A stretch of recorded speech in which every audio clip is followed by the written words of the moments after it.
Bueno, la actividad que vamos a retomar hoy entonces es la actividad de taller que habíamos estado trabajando ayer. ¿Cómo? Sí, lo puedo ocultar, pero por ahí lo necesitaba.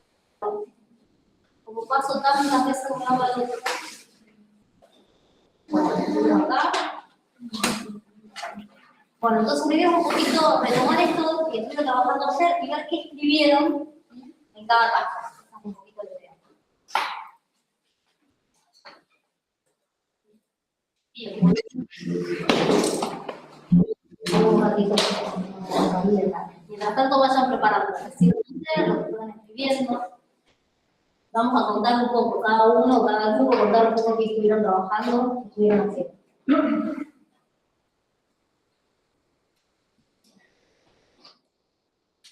Bueno, vamos entonces acá. Para que por ahí no estuvo o no lo vio, esto ya está en el campus. La idea es que vamos a hacer al revés. Voy a tratar de dejarle todos los PDFs que vamos a trabajar en las clases, que son, a partir de ahora van a hacer selección de ejercicios y actividades que están en la guía que ustedes tienen. Y a medida que vayamos avanzando en las clases, yo les voy diciendo que fui preparando para esas clases. Para que ustedes las tengan, sobre todo también quienes están en sus casas, puedan también trabajar con las actividades, que no sea tan complicado. Bien, ¿quién quiere arrancar? Si quieren hacer un repasito de cuál era la actividad.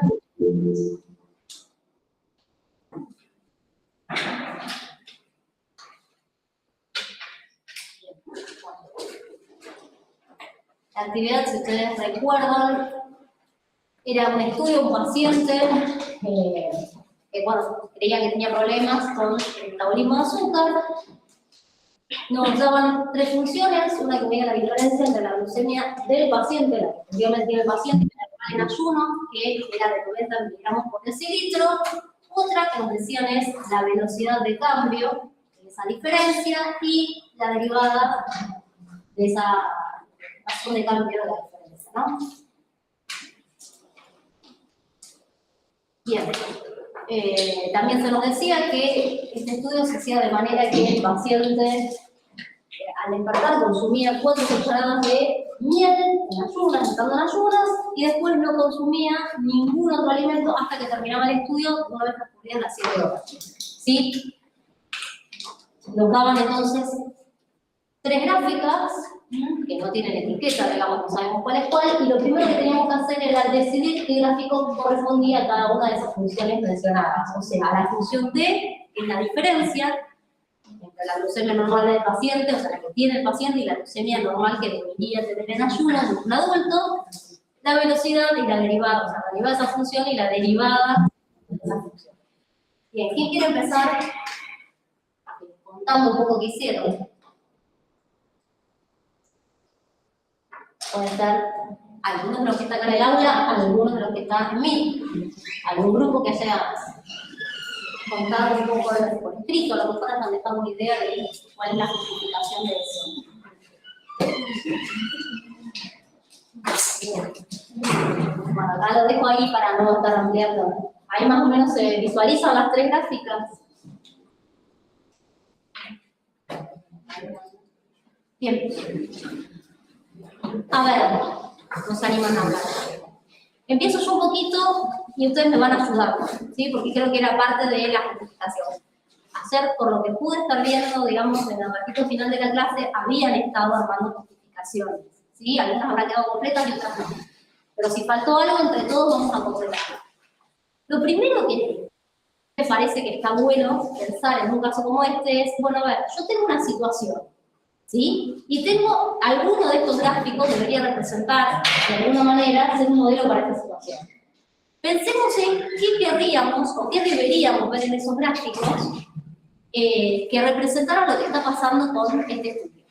A ver, nosotros planteamos o empezamos en una situación que es que el estudio dura 7 horas, o sea, el instante donde comienza el estudio es el instante 0, y después se extiende durante 7 horas. Por lo tanto, deberíamos ver a nuestra función D definida en qué intervalo.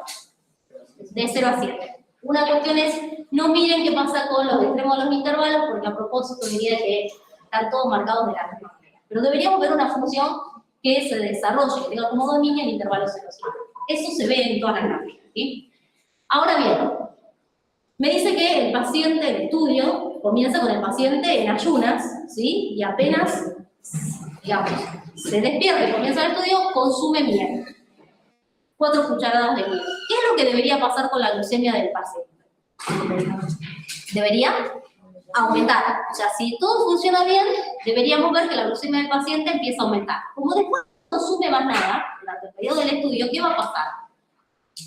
En un determinado punto llega como a un máximo, ¿sí?, de glucemia en sangre y después comienza a bajar, ¿sí? Genial. Hasta un determinado punto.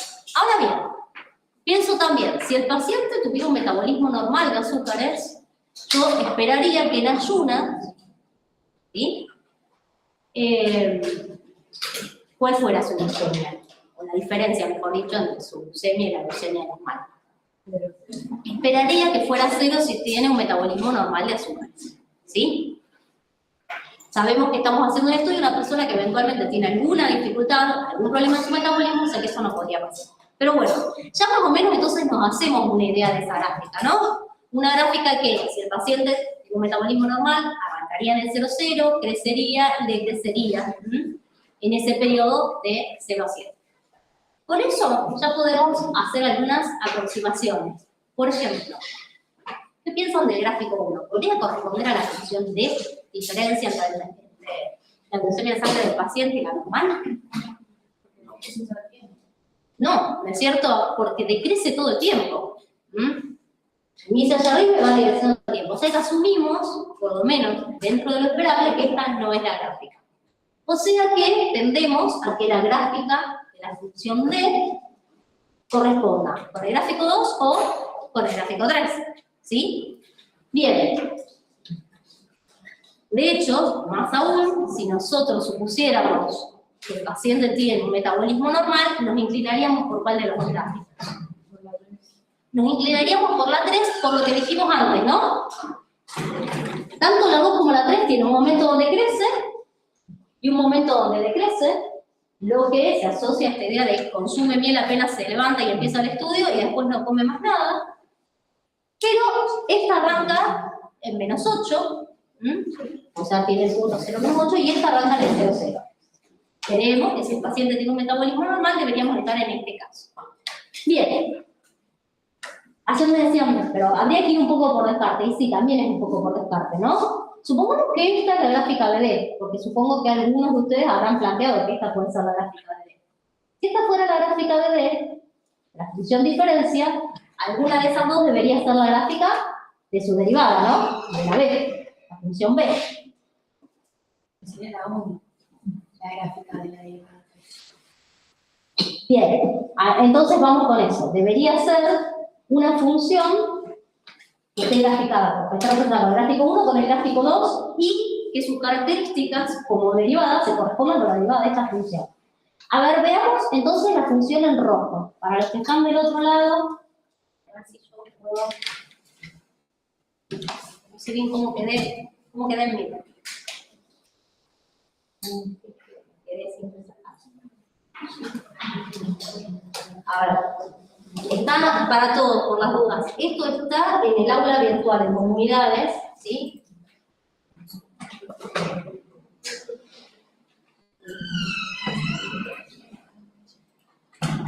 Voy a presentar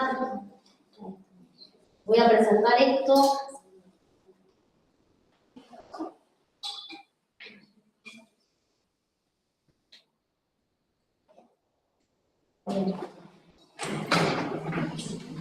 A ver, para que todos lo vean. Si no lo ven bien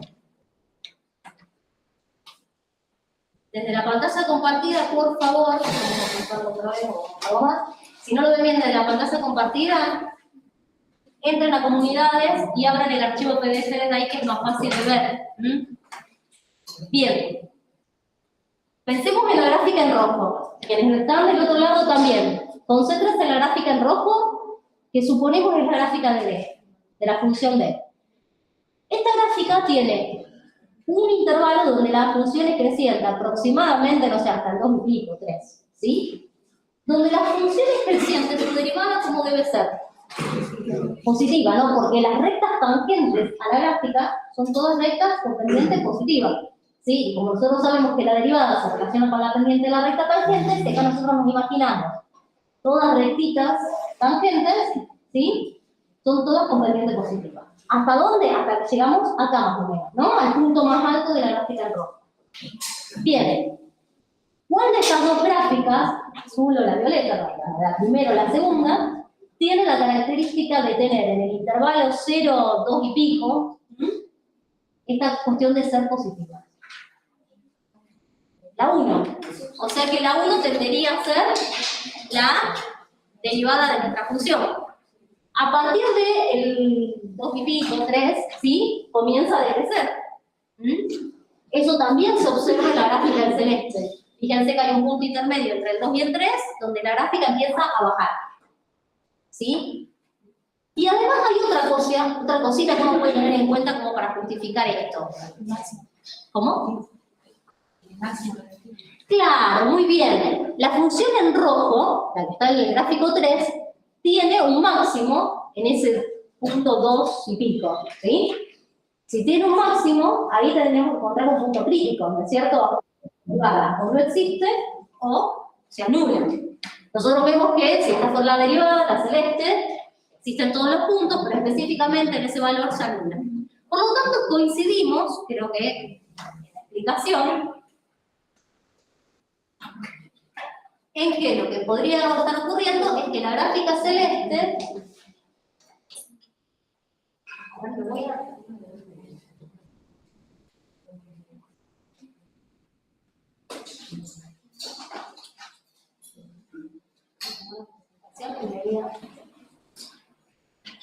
Desde el otro lado se ve muy mal la proyección, se ve muy blanca, yo desde acá lo veo muy blanco, por eso.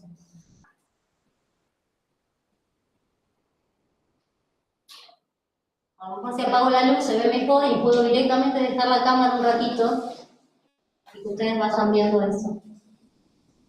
Denme un segundo que voy a apagar la luz a ver si se ve menos blanco, se ve muy quemado.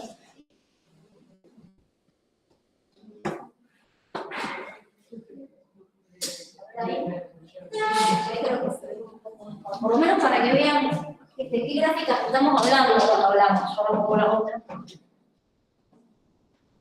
A ver, ahí.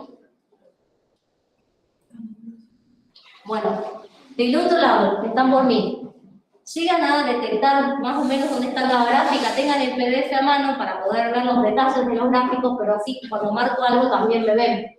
Si no, no me ven. Estamos, me hablan cualquier cosa porque no estamos así. Más o menos ven dónde estoy ubicada y cuándo están los gráficos. ¿Me puede escuchar? Bueno, asumo que el silencio es un sí. Volvemos entonces acá. Supusimos que esta era la gráfica de la diferencia, de la función D, y comparamos sus características, ¿sí? Para determinar de que la función celeste es la gráfica de su derivada. Y todo concuerda bien. Hasta ahí estamos fantásticos. Si esta fuera la función D, esta sería la función B, o sea, D'. Ahora, si esta es la función D', no nos queda otra opción que esta sea la D segunda, ¿sí? La derivada de B. Hablen el problema. Y acá, ¿qué piensan ustedes? Si esta es la derivada de esta, tiene que cumplir ciertas características que la relacionan. ¿Cómo es esta función en cuanto a su monotonía? Es decreciente, ¿no? O sea, si yo pienso en las rectas tangentes, imagino en cada puntito una recta tangente, son todas esas de pendiente negativa. Si todas las rectas tangentes tienen pendiente negativa, la derivada de esa función, ¿cómo debería ser? Negativa. ¿Y esta función violeta verifica ser una función negativa, de hacer con imágenes negativas? No. ¿Qué significa eso? ¿Dónde estuvo el error? ¿Dónde hay? A ver, no es un error, en realidad es una suposición que uno hace y que tiene que descartar. Tenía un comportamiento normal. Bien. El error estuvo en suponer que partíamos de que la persona tiene un metabolismo normal y que a la mañana, cuando calcula la primera diferencia, en el instante cero donde comienza el estudio, la diferencia entre la leucemia del paciente y la leucemia normal que debería tener un adulto, es al 90 miligramos por decilitro, es cero. ¿Sí? O sea, ¿dónde estuvo el error en nuestra suposición en que esta es la función D? Entonces, ¿quién debe ser la función D? La violeta. ¿Sí? La violeta debe ser la función D. ¿Esta qué va a ser de la violeta? La derivada. Y lo que sí probamos es que la derivada de esta es esta, ¿no? Entonces, esta es D, esta es B, y esta es B' o DC', como la quiera hacer. ¿Está? Veamos que todas las características coinciden. Esta sería entonces nuestra función D. Es creciente en el intervalo de 0 a 5 aproximadamente. Por lo tanto, la derivada debe ser positiva. Fíjense, la roja es positiva en ese intervalo. Después, decrece. Las pendientes se vuelven negativas, su derivada se vuelve negativa.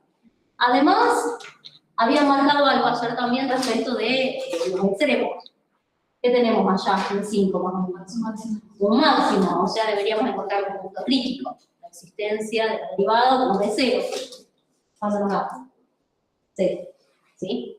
Entonces tenemos una coincidencia entre las características de la función de su derivada y ya probamos que las características de esta función se vinculan con esta, siendo esta última la derivada de la roja. La función D, la función B, la función D'. Y la justificación es eso. Una parte donde uno puede o pegarla de entrada y decir, sí, mira, esta es la función D, porque yo de entrada puedo justificarlo y veo que esta es su derivada y esta es su derivada segunda, o a veces tenemos que partir de una hipótesis y explicar por qué nuestra hipótesis no es correcta y volver a plantear cuál es la función original. Pero ¿se entiende de dónde tomarían la justificación? ¿Ven cómo mezclan en realidad la interpretación del problema, que es importante porque hay cosas que sin la interpretación del problema yo no podría decidir cuál es la gráfica, con herramientas matemáticas, ¿sí? El análisis para poder terminar de decidir cómo se relacionan esas gráficas? Bien, eso va al ítem A. Si quieren después lo pueden escribir bien, sí. ¿Se le puede justificar que en gráfico 1 esperamos que la derivada de una lineal sea una constante, por lo tanto no podría ser el gráfico 2? Bueno, sí, podrían decir que está una función lineal o que se ve lineal y esperamos que sea una constante. Habría que de todas maneras, o sea, se ve lineal. Yo trato siempre de evitar lo que tiene que ver con pararme dentro de una función específica. Por ejemplo, si veo algo que tiene forma parabólica, trato de evitar decir que es una cuadrática, porque eso no es necesariamente cierto y nos puede llevar a errores. A veces cuando tenemos que decidir, si siempre usamos ese argumento, y en ese caso no se verifica, tenemos que cometer un error. Pero, por ejemplo, si nosotros tenemos una función que es cuadrática, derivada de grado 2, derivada de grado 1. En cambio, una gráfica de una función de grado 4, polinomio de grado 4, a lo mejor se ve similar en cuanto a la gráfica, pero cuando yo la derivo, ¿con qué grado queda? 3. Y no se van a ver iguales. O sea, no se va a ver lo que yo estoy esperando. No sé si me entienden, me voy a explicar y se entiende bien lo que estoy diciendo. ¿Sí? Hay que tener cuidado con esas presuposiciones.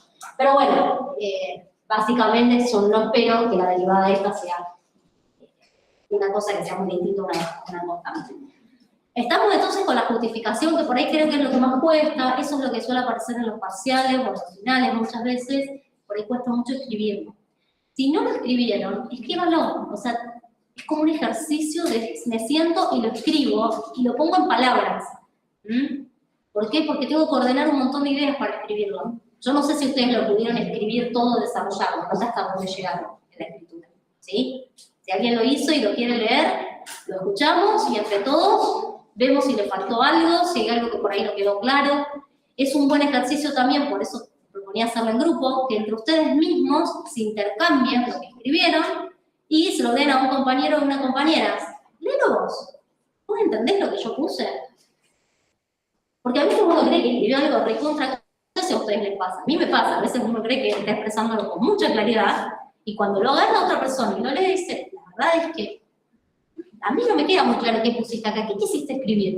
Entonces es una buena práctica. Cuando estamos haciendo estos talleres, sobre todo que tenemos este espacio de intercambio, es, bueno, lo hacemos entre todos. Vos lees lo que yo hice, yo leo lo que vos hiciste, y vamos viendo, porque es un ejercicio esto. Es un ejercicio, uno se va acostumbrando a argumentar y cada vez lo hace de manera más fluida. Para que lo tengan en cuenta, no es que va a salir de una a la primera vez. Les va a llevar un tiempo. ¿Estamos entonces con esto? Profe, ¿y eso tiene que ser como un párrafo así o pueden ser como oraciones sueltas? En general, uno por ahí, a ver, uno trata de que la idea quede hilvanada, vamos a ponerlo así. Entonces, para que la idea quede hilvanada, uno trata de hacer una redacción, que sí, lo puede separar en párrafos, en oraciones, pero que una idea, sí, de alguna manera se articule con la siguiente. No dejar las cosas atomizadas y sueltas, porque el que lo está leyendo del otro lado, por ahí no termina de entender la idea, o muchas veces decís, tiene idea de lo que está explicando, pero hasta ahí nomás. Es como cualquier cosa. O sea, uno trata de no tirar frases sueltas, trata de que el texto tenga una cierta coherencia. Y acá la verdad que no hay cuentas para hacer. Realmente no las hay. Fíjense que es la interpretación del problema en este contexto, más las herramientas matemáticas que nos permiten terminar de dar las justificaciones de por qué elegimos o no una determinada gráfica relacionada a una cierta función de esas que nos vienen. Y básicamente esa es la idea siempre. Bien, seguimos un poquito más con eso. Bueno, eso para la primera, para el ítem A. Si no lo terminaron de escribir o creen que podrían haberlo escrito de una manera más clara, después lo vuelven a hacer tranquilos, ¿sí? Si quieren pueden ir a la consulta, me leen, me podemos mirar, no hay problema, pero después las actividades evaluativas son de este estilo, donde la matemática que aprendieron está en función de algo que tienen que resolver, y no solamente hacer el cálculo. Bien, ítem B. Acá ya nos piden que nos pongamos, ¿sí?, médicos, digamos, cuál de estos tres posibles diagnósticos sería el más adecuado en relación a lo que ustedes pudieron observar. Bueno, los tres posibles diagnósticos son, el paciente no presenta absorción intestinal de azúcares. A ver, supongamos que este diagnóstico es correcto, ¿no? Porque ustedes lo habrán pensado. ¿Qué me dicen? ¿Puede ser el problema que tenga nuestro paciente, que no tiene absorción intestinal de azúcares? No me dicen acá. ¿Por qué? Exacto.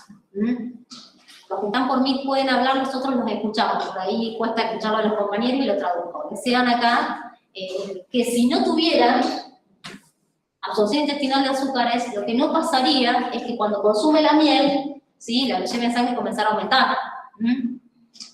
Es verdad. Si no ocurriera, si lo que le pasa, si el problema, que tuviera nuestro paciente sería no veríamos el crecimiento de la función en esa primera parte del estudio. Así que creemos que esto no es lo que está ocurriendo, ¿no? Porque nosotros asociamos a la función D, la diferencia entre la glucemia del paciente y la normal que debería tener, como la función violeta, y hay un crecimiento en una primera parte del estudio. ¿Y cómo sería la gracia de una constante en este caso? Claro, no, o sea, no tendría crecimiento, se quedaría donde está y se quedaría donde está. No sé si es un caso médico posible real. Yo lo que digo es, matemáticamente, si esta es la función, a mí me está diciendo una cosa, a mí me está diciendo que consumí algo dulce, bien dulce como la miel, y su crecimiento comenzó a aumentar. O sea que entiendo que la absorción intestinal está bien. O por lo menos no me inclino por este diagnóstico. El paciente no genera insulina. Acuérdense que la insulina es la hormona que hacía que regulara la cantidad de azúcar en sangre y la mantuviera en un nivel normal. ¿Qué pasa si el paciente no genera insulina? Nunca bajaría, ¿sí? Lo que le pasa a la gente diabética, ahí tiene una insulina, no sé si no genera, pero genera menos, o una insulina de baja calidad, y entonces ese proceso de descender el nivel de azúcar no se da correctamente. Bueno, aparentemente este paciente sí logra descender los niveles de azúcar. Y en el último dice, la glucemia basal del paciente está disminuida. ¿Qué significa? Está disminuida. Bien, que no arrancaría de cero la función diferencia, o dicho de otra manera, por ahí acá lo estaban diciendo, que en ayunas nuestro paciente no tiene una glucemia de 90 miligramos por decilitro. Aparentemente está por debajo de ese valor. Y eso sí condice con lo que vemos acá, ¿no? Porque este menos 8 no es la glucemia del paciente. ¿Qué es? La diferencia entre lo que la glucemia que el paciente presenta en ese instante, en el momento de comenzar el estudio, menos esos 90 miligramos por decilitro que debería tener. ¿Sí? Por eso sale este menos 8. Entonces asumimos que el diagnóstico más adecuado en relación a lo que estamos observando es este. La glucemia basal de nuestro paciente está disminuida. ¿Sí? Y la explicación es esa. Descarto esta por lo que decía. No debería tener un aumento en el nivel de azúcar. Y sin embargo esto se visualiza. Así que no es esta el diagnóstico correcto. Descarto que no genere insulina. Porque si no genera insulina, el azúcar en sangre no descendería. Y no es lo que estamos viendo en el gráfico. Vemos que sí es cierto. Y asociamos que este es el diagnóstico correcto porque efectivamente en el momento cero que comienza el estudio vemos que la diferencia entre la glucemia del paciente y la normal de 90 miligramos por decilitro es menos 8. ¿Está? O sea, eso nos indica que está por debajo de lo que debería ser un valor normal. Ahora viene el último ítem, pero ¿podrían decir cuál es la glucemia que tenía el paciente al momento de iniciar el estudio? ¿Cómo hacen la cuenta? 90. Claro, o sea, ustedes saben que la glucemia que tiene menos la normal debería ser menos 8, ¿sí? Y la normal es de 90. O sea que 90 menos 8 me da la glucemia del paciente. Lo cual muestra también que el diagnóstico es correcto, está disminuido, está por debajo de lo que se espera, el valor que se espera que tenga. Bien. Y en el último ítem, ya es como que lo hicimos en los fotos anteriores, pero tenemos que describir con palabras. Acá es clarísimo, ¿no? Hay que escribirlo con palabras. ¿Cómo se comporta la glucemia del paciente a lo largo del estudio? Y acá nos da como un consejo. Mencionar glucemia inicial, glucemia final del paciente, ojo, y si presenta cambios en su tendencia de crecimiento. Eso es lo que tienen que hacer. Bien. ¿Qué me dicen ustedes? ¿Cuál es el valor inicial? Lo acabamos de calcular, ¿no? Nosotros sabemos que la función D es la glucemia del paciente menos la glucemia normal. Escribo lo que me dijeron recién. ¿Eso me da? 82. Claro, no, en realidad vamos a poner así. Para que tenga en cero. La glucemia normal tiene que ser menos 8. ¿Por qué? Lo puse en 0 porque es en el momento inicial. ¿Por qué menos 8? Porque sé que la función D en 0 vale menos 8. Ahora bien, esta es de 90. ¿Sí? Entonces me queda. En el momento donde se inicia el estudio, en el instante t igual a 0, es menos 8 más 90. Y de ahí sale el 82. Inicialmente tiene 82 miligramos por decilitro. O sea que con eso respondemos cuál es el valor inicial. El que me pregunta acá. ¿Qué pasa con el valor final? ¿En qué instante se produce el valor final? Claro. Del 7 también va a ser la glucemia del paciente del 7 menos la glucemia normal. ¿Y cuánto me tiene que dar según esto? 0, ¿no? Miro acá, leo desde la gráfica, da 0. Esta otra vez es 90, a ver, no hace falta repetirlo, pero ese valor está fijo, ¿no? Entonces, la glucemia final del paciente a las 7 horas, una vez que termina el estudio, es de 90 miligramos por decilitro. Y ahí tenemos los dos valores, ¿sí? Este sería el valor inicial y el valor final. Y después nos dice, bueno, ¿qué ocurre con las tendencias del crecimiento? ¿Qué va a pasar con el crecimiento de la función?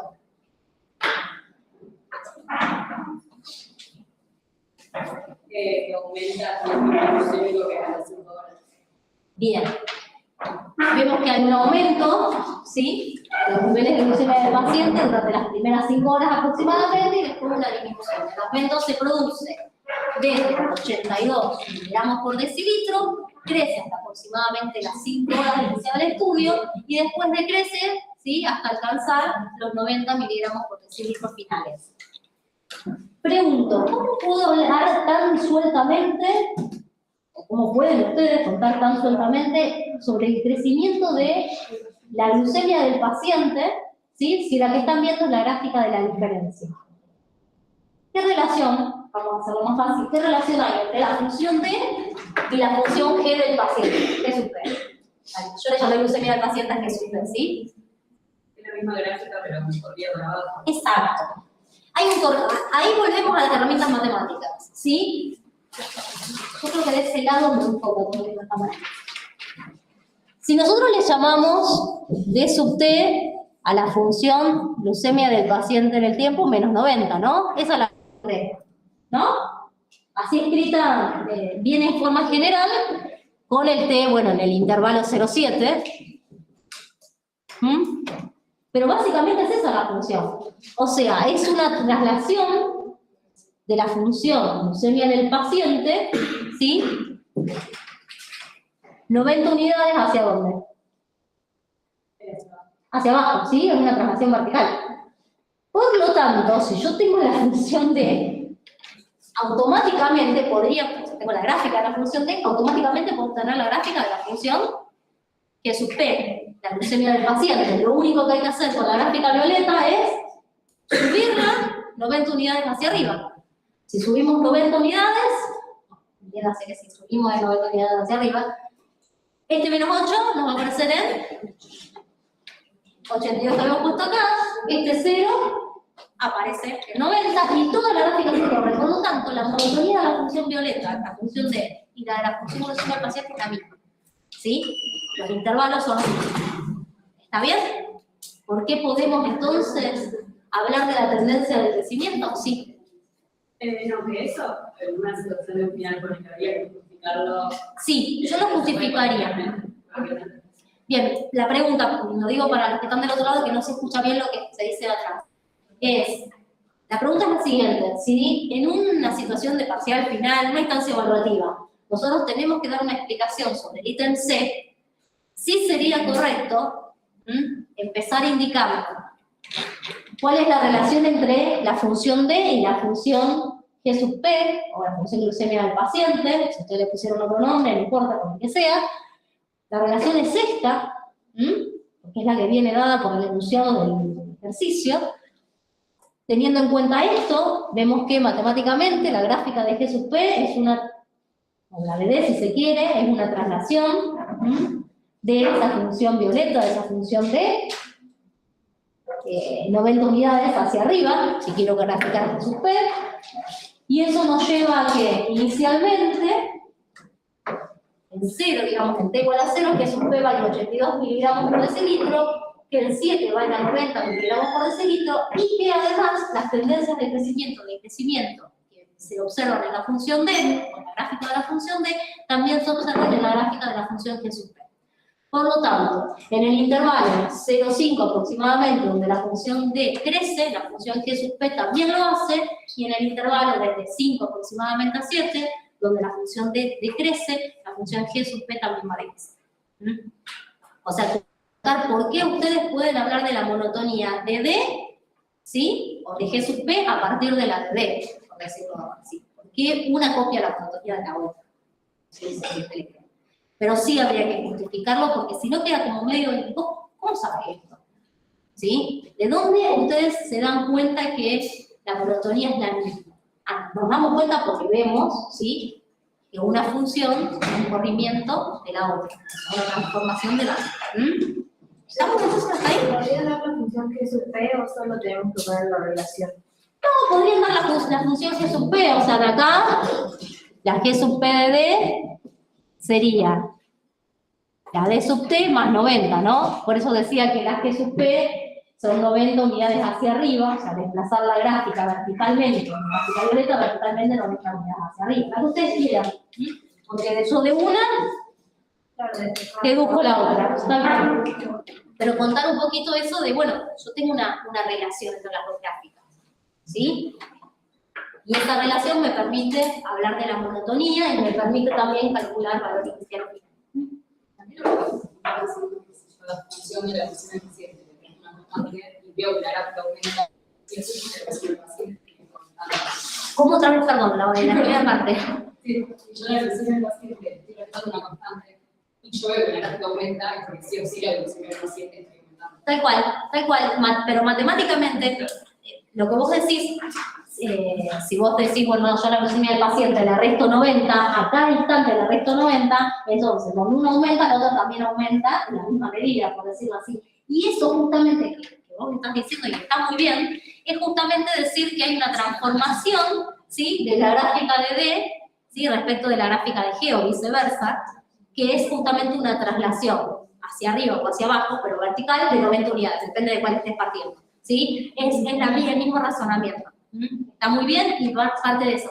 Pero fíjense como ustedes mismos fueron diciendo, hay una justificación para lo que estamos obteniendo. No lo decimos porque lo podemos decir, lo decimos porque tenemos algo que nos avala.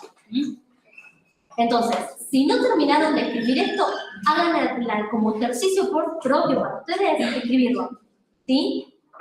Porque a veces les va a pasar que empiezan a escribirlo y después dicen, no, yo acá borraría y volvería a arrancar de cero. Volvería a escribirlo porque hay algo que no conté.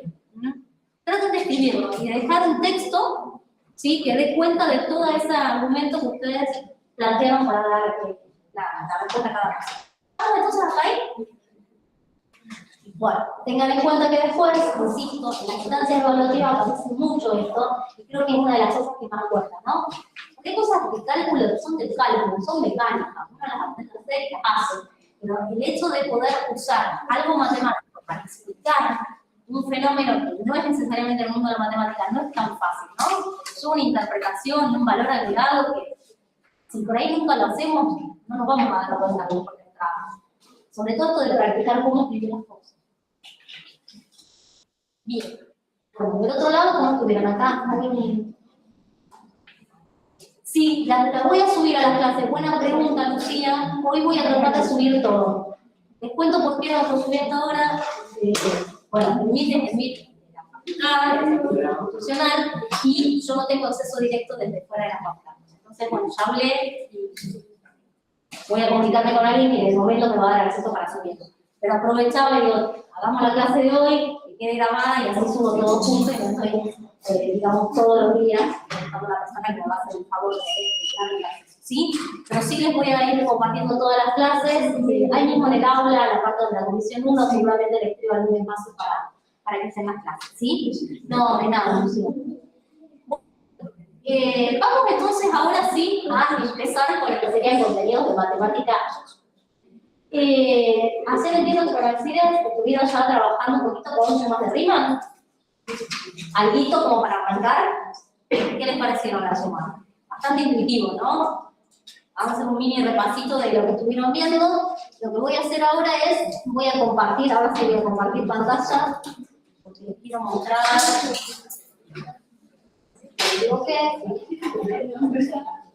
Voy a compartir pantalla porque les traje.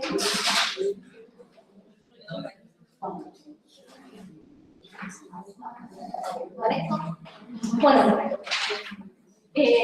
como les decía, hoy vamos a arrancar con sumas de Riemann, un poquito de integrales definidas, vamos a hacer algunas actividades que están ahí en la guía nueva, la del 2023. Se lo comento porque si tienen la guía anterior, esa la tenían fotocopiada, usaron la materia en otro año, o un compañero o compañera se la facilitó.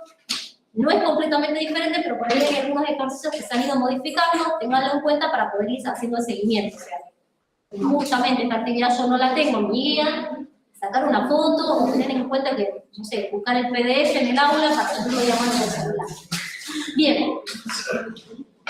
Hacemos un pequeñísimo repaso de sumas de Riemann, ustedes lo vieron mucho mejor con Alcides, pero para ver de qué se trataba esto. Bueno, la cuestión del proceso de integración, nosotros tenemos una función que está definida en un cierto intervalo AB, y lo que vamos a hacer es subdividir el problema. Cuando hacemos subdividir el problema, lo que vamos a hacer es qué cosa. Una partición. Más rápido. Vamos a hacer una partición. ¿Una partición de qué cosa? Vamos a particionar el intervalo AB en subintervalos, que pueden o no ser de la misma longitud. ¿Está bien?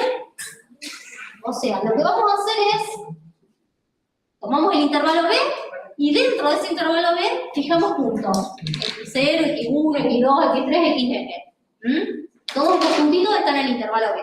¿De qué manera lo fijamos? De manera que X0 coincida con el extremo inferior del intervalo, con A.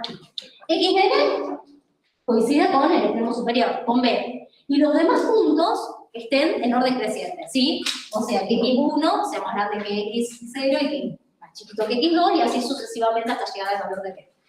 Imagínense entonces el intervalo, lo partimos, ¿sí? Buscando un montón de puntitos. Esos puntitos, ¿qué generan en mi intervalo grande, en mi intervalo general AB? Genera, ¿no? ¿Sí? Vamos a tener exactamente, si buscamos, ¿cuántos puntos hay acá? Fuerte. ¿Cuántos puntos tenemos? No infinitos. N si hubiéramos empezado desde 1 hasta N, ¿no? Si imaginemos que N vale 5, porque si no es difícil contabilizar. Si N vale 5, tenemos X0, X1, X2, X3, X4, X5, tenemos 6. ¿Por qué? Porque estamos empezando por 0.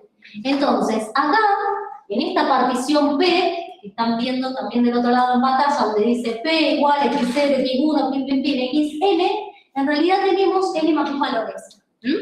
Porque empezamos desde 0 hasta la N, donde N es un valor fijo. Puede ser 5, puede ser 4, puede ser 100, no sé, pero es un valor fijo. Tenemos exactamente N más 1 puntitos. Esos N más 1 puntitos generan exactamente N subintervalos, ¿sí? En los que tenemos particionado, dividido el intervalo grande AB, en el cual está definido la F. ¿Cómo son esos intervalos? Y bueno, X0, X1, X1, X2, X2, X3, y así sucesivamente hasta llegar hasta XN-1, XN o XN-1B, como quieran llamar. En general, la formita que tienen es la que ven acá abajo. Dice I sub I. I sub I es el intervalo, ¿sí? I-ésimo. Es de la forma XI-1, XI. Por ejemplo, el intervalo que lo llamo 1, ¿sí? ¿Cómo será el intervalo 1? Vayan pensando así. Voy a dejar de presentar y voy a ponerme yo en la pantalla un ratito, así me ve lo que quiero. Estamos con los subintervalos.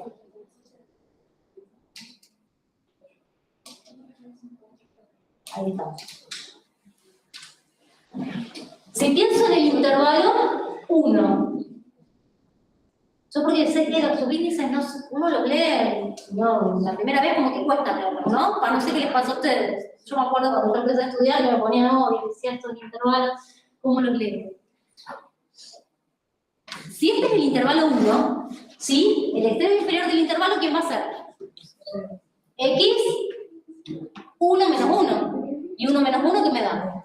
0, X0, muy bien. ¿Y el superior?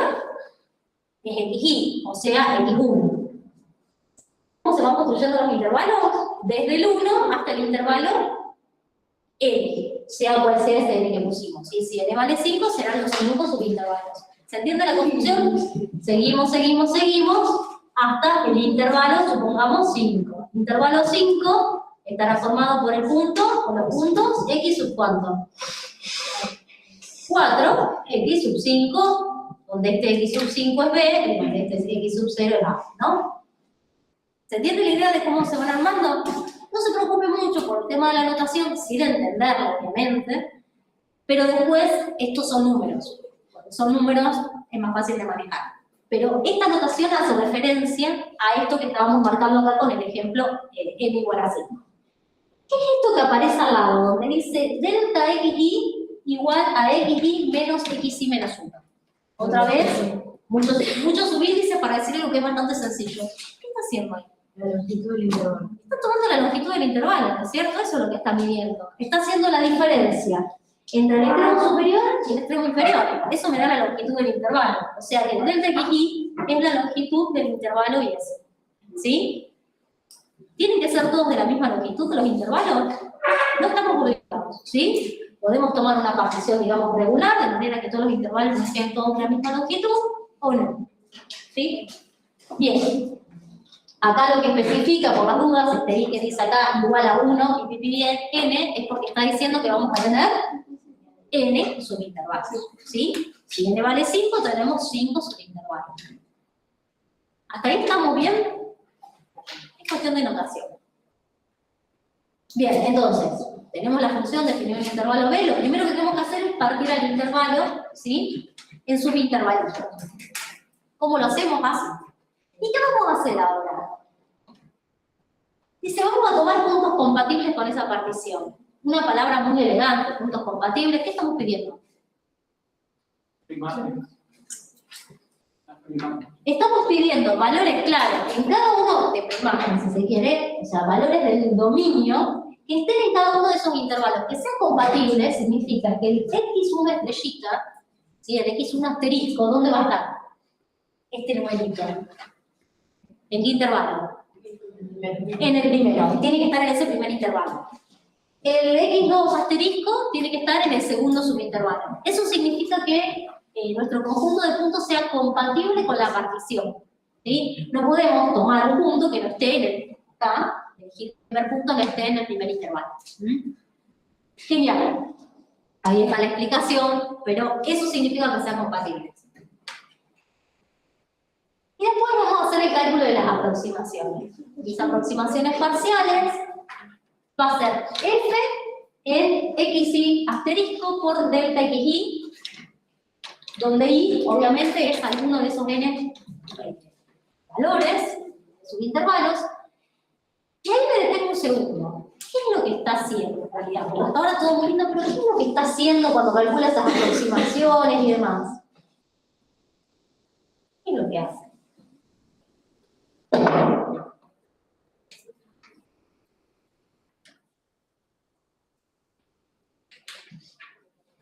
Ahora vamos a hacer algo.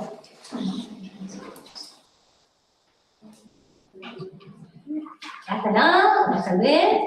Seguramente hacer con el lo digo mucho más en detalle, mucho más finito, pero esa es la idea. Toma el intervalo AB donde está definida la función. Lo particionamos. Y es congruente con lo que llamamos x0. Vamos a hacer, no sé, x1, x2, y esto lo vamos a hacer coincidente con x3, algo un poquito más chiquito. N vale, ¿cuánto? 3, ¿no? ¿Sí? ¿Dónde están nuestros subintervalos? Ahora marcamos con los colores. Acá tenemos nuestro primer subintervalo. Este sería el I1, ¿no? Este que está en el medio, ¿quién sería? El I2. Y vamos a poner un color más al tercer subintervalo. Este sería el I3. Fíjense que los míos no tienen todos la misma longitud. Algunos son más chiquitos, más cortitos, otros más largos. Bien, particionamos el intervalo B. Elegimos puntos de muestra que sean compatibles con nuestra partición. Eso significa que, por ejemplo, acá tomo, ¿quién? ¿A qué punto? ¿Cómo le queda? ¿Quién es ese? Pongámosle, no sé, el x1 estrella. ¿Sí? Acá, no sé, ahí, elijo el x2 estrella. Y no sé, por acá elijo el x3 estrella. ¿Se entiende lo que estoy haciendo? Sí. Que se dice tomar puntos que sean compatibles. Vamos a ponerlo ahí. Bien. Y ahora está haciendo, para cada valor, o sea, en este caso para i de 1 a 3, está haciendo esta cuenta. Está multiplicando f en xi por la longitud del intervalo. Geométricamente, cuando nosotros hacemos esto, f en xy es la medida de un segmento, ¿no? A ver, por ejemplo, f en x1 asterisco, perdón, chicas, es esto que está acá, es esta medida, ¿no? Esto es f en x1 asterisco, ¿o no? Y delta x1 es la longitud del intervalo 1, es la longitud del segmento que marqué en rojo, ¿no? Cuando yo hago esto por esto, ¿qué es lo que estoy haciendo? La medida. del área. ¿La medida de qué cosa? Del área, muy bien, ¿de qué cosa? De un rectángulo que tiene al segmento rojo como base y a la medida esa de f en x1 asterisco como altura, ¿no? Lo voy a marcar todo con color rojo para que se vea.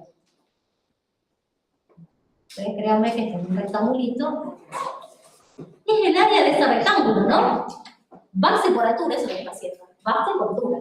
Donde la base es delta xy asterisco y la altura es f en xy asterisco. En este caso, el y vale 1.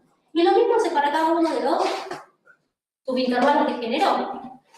Acá tenemos otro. Este sería nuestro punto compatible de nuestra x2 estrellita, x2 asterisco. Venimos y buscamos cuánto vale f en ese valor. Vale esto. Esa sería la altura de nuestro rectángulo. Y la base sería esta que está acá. Base por altura.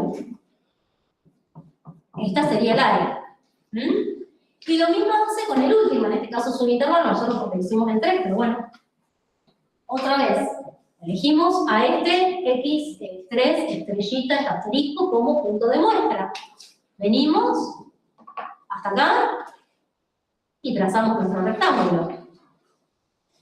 La altura es f en x3 estrella y la base es esta. Base por altura nos da el área de esta rectángulo. ¿Sí? Entonces, cada una de estas multiplicaciones, estos dos valores, lo que nos da es el área de un rectángulo. ¿Sí? Si sumamos todas estas áreas, ¿sí? Lo que tenemos se llama suma de Riemann. Esto que está acá es el símbolo sumatorio, que lo deben haber visto, si no lo conocían de antes, seguramente si lo vieron hacer, dice la sumatoria, la suma, variando de 1 a n, de las áreas de los rectángulos. F de y estrella por delta xy. Eso es lo que está haciendo. O sea, dicho en criollo, suma áreas de rectángulo. Cosa que podríamos haber hecho en área, ¿no? No es complicado. ¿Por qué suma área de rectángulo? ¿Qué quiere hacer con eso? Esta la aproxima. Si la función es como esta, la función f es como esta que yo marqué acá. Esta sería nuestra función f, ¿no? La vuelvo a remarcar para que se vea bien. Esta sería nuestra función.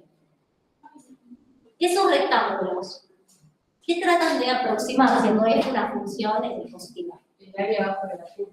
El área que hay debajo de f. O sea, si uno se imagina que tenemos la curvita esta, ¿sí? El área debajo de f, no quiero hacer así de ensuciar mucho el dibujo, pero el área debajo de f es todo esto que está acá, ¿no?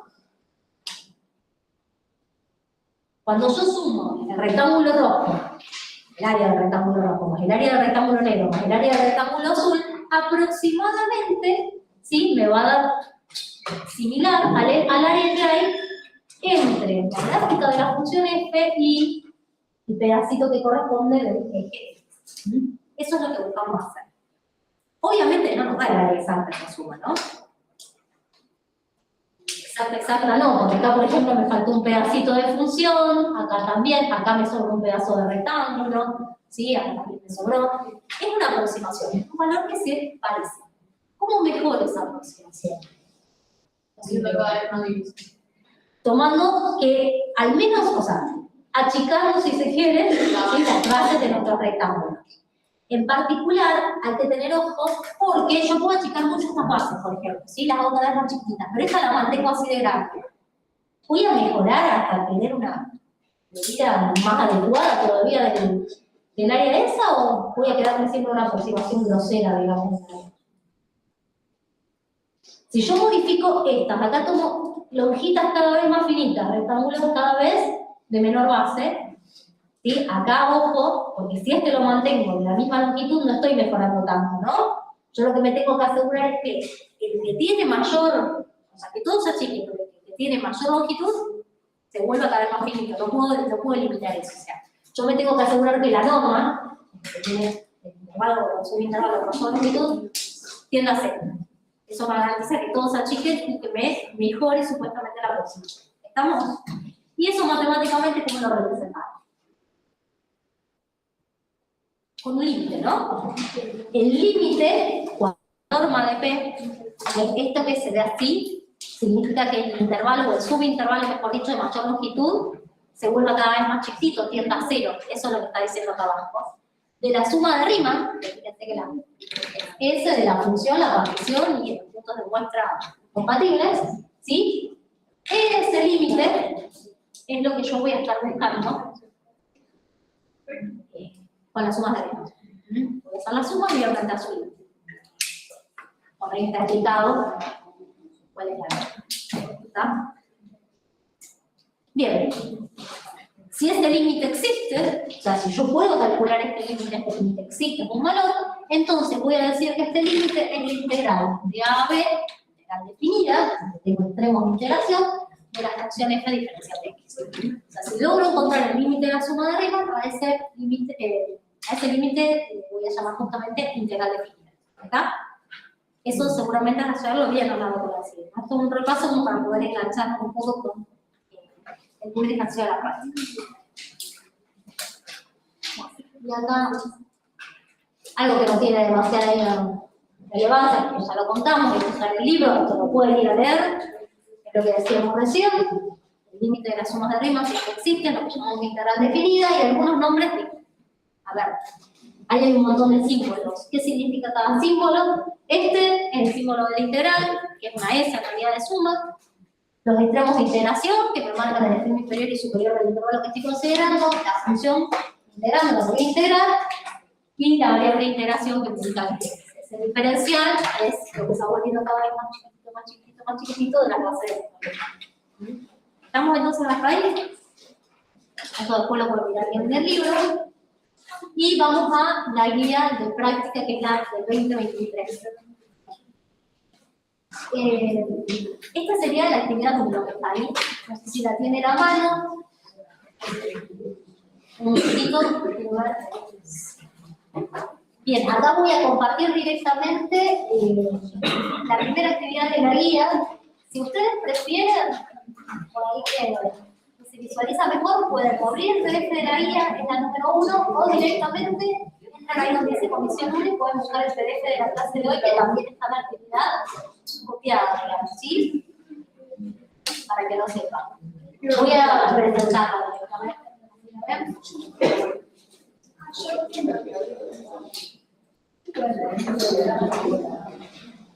Bien.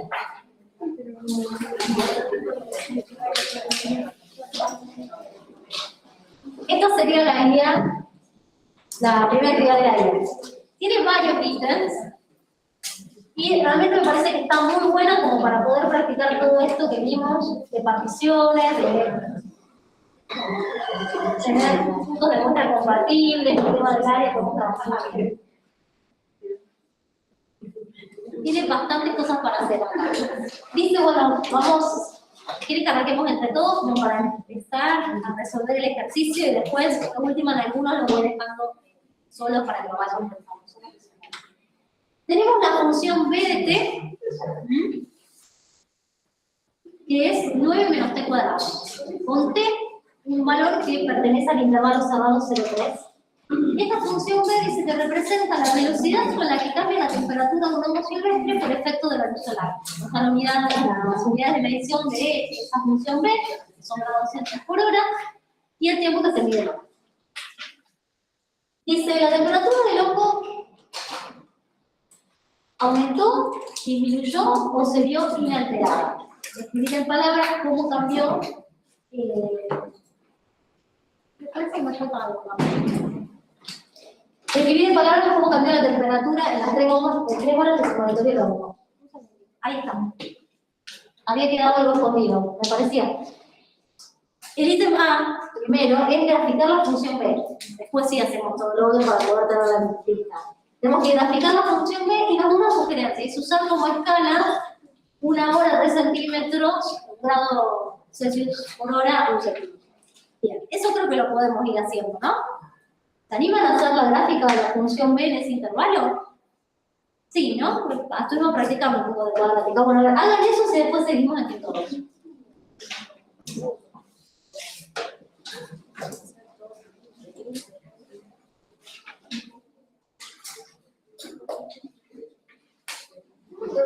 Sí. Vamos para acá.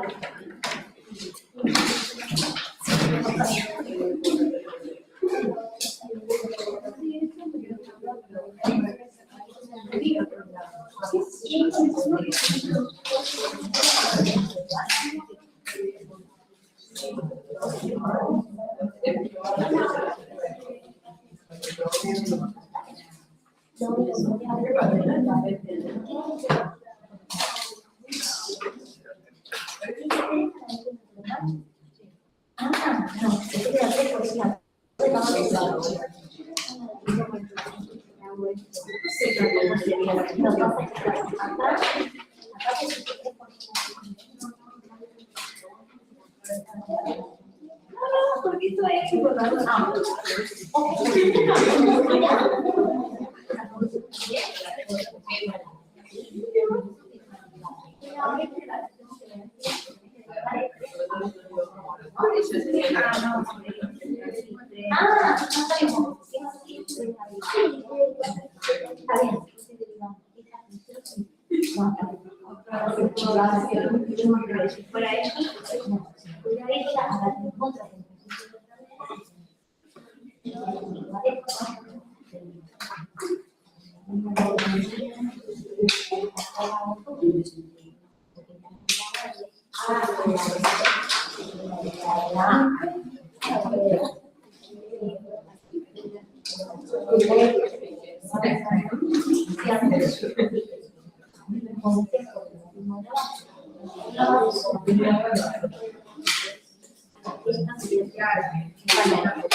Y eso te va a pasar.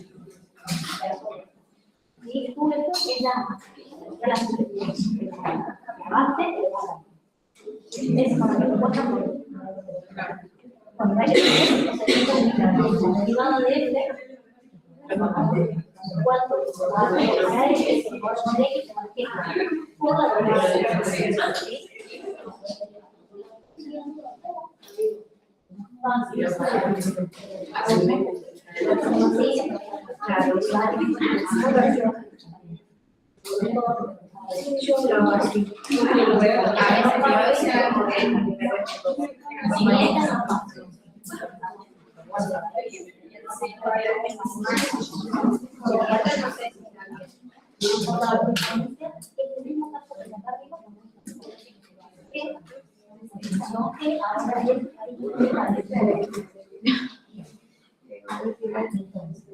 Y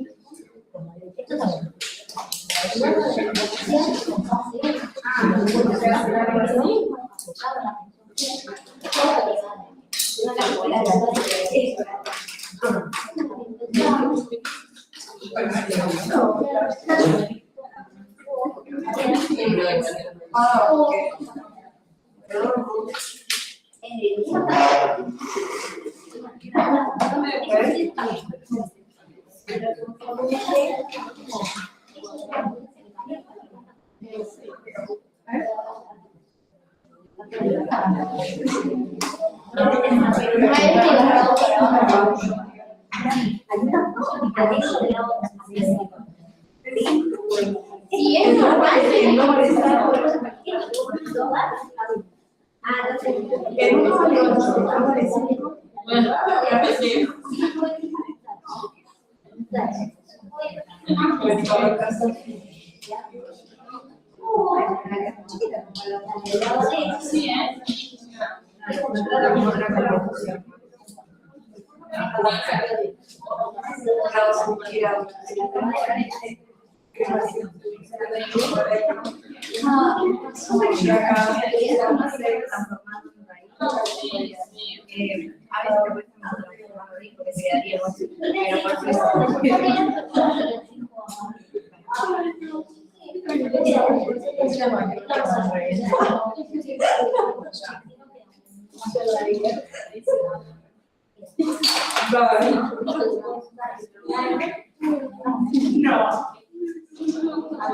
Una calculadora, pero sí o sí necesitas derivar con un número.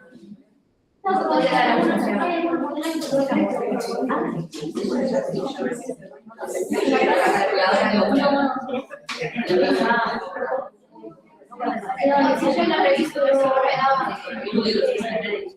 Sé que porque me quedaba el chico, pero no sé por qué.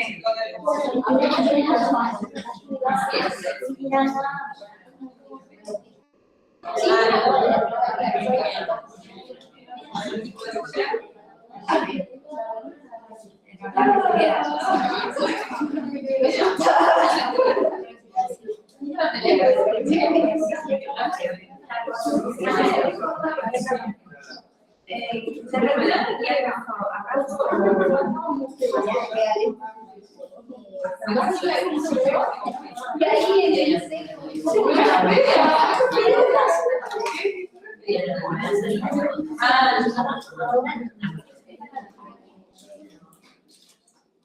porque esto me da números, no me da.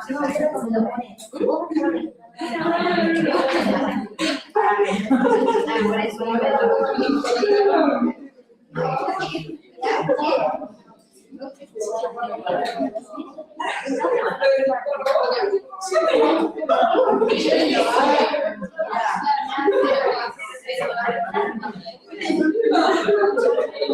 Así es.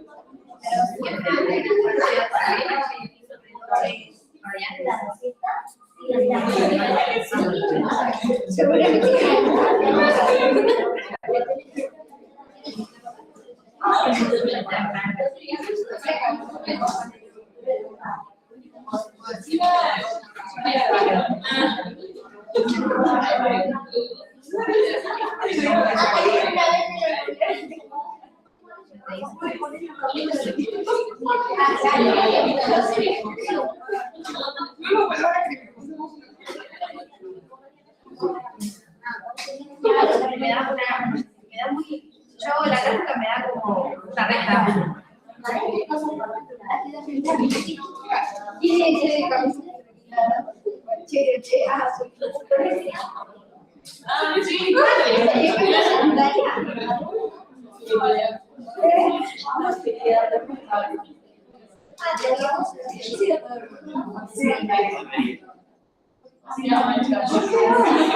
Es adictivo.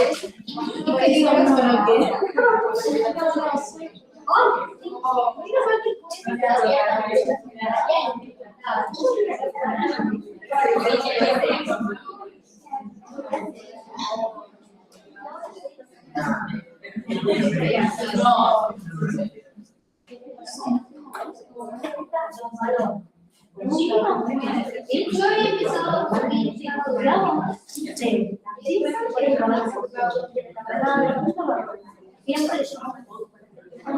A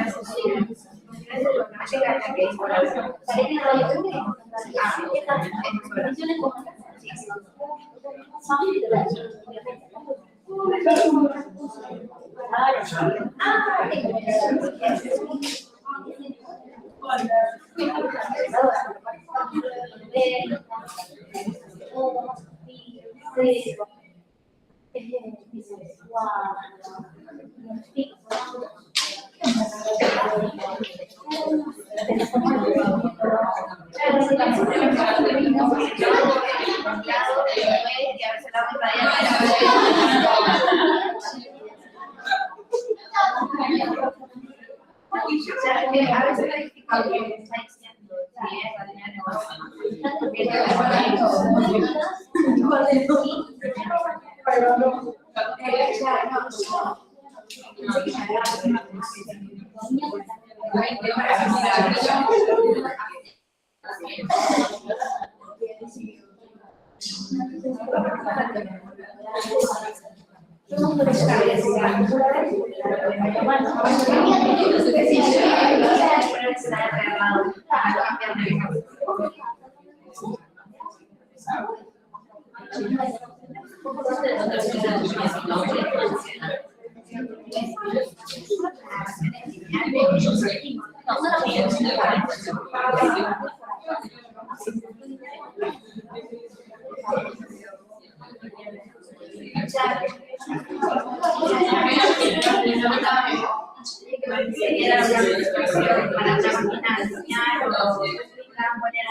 son áreas de rectángulo. Digamos, a ver esto. Bueno, supongo que la gráfica estuvo, ¿no? ¿Cómo les quedó?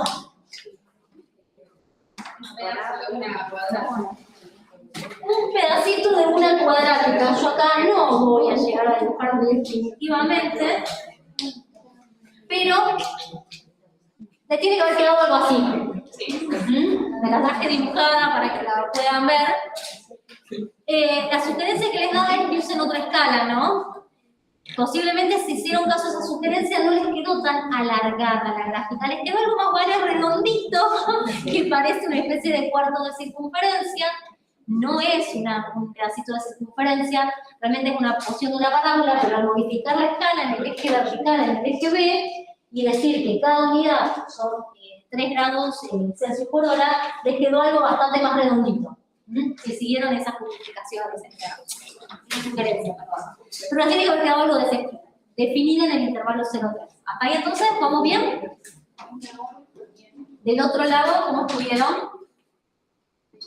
Del otro lado del mío, ¿cómo estuvieron acá? Sugerencias, cosas que quieran contar, ¿salió la gráfica? ¿Sí? Bien, seguimos entonces. Buenísimo. Gracias, Catalina. Ahí. Vamos entonces a la otra parte que no sé qué digamos. A ver. Bien, vamos entonces a seguir un poquito más con esto. Supongamos que graficamos, insisto. Ojo, una cuestión importante que no dije. No voy a escribir acá, porque tengo que escribir en la pantalla, porque me queda hasta acá abajo. Además de haber hecho esa gráfica, que pueden haber seguido las sugerencias que daban, con el tema de las escalas, tienen que ponerle nombre a los ejes, eje horizontal no es eje X, es eje T, porque la función está medida en relación al tiempo, ¿no? La variable independiente es tiempo, la variable dependiente es B, el nombre que lleva nuestro eje vertical, o sea, etiquetas, y acá a propósito no le había puesto los números, para que se los pongamos entre todos. Acá en la intersección de los ejes, ¿qué pusieron? 0, que corresponde.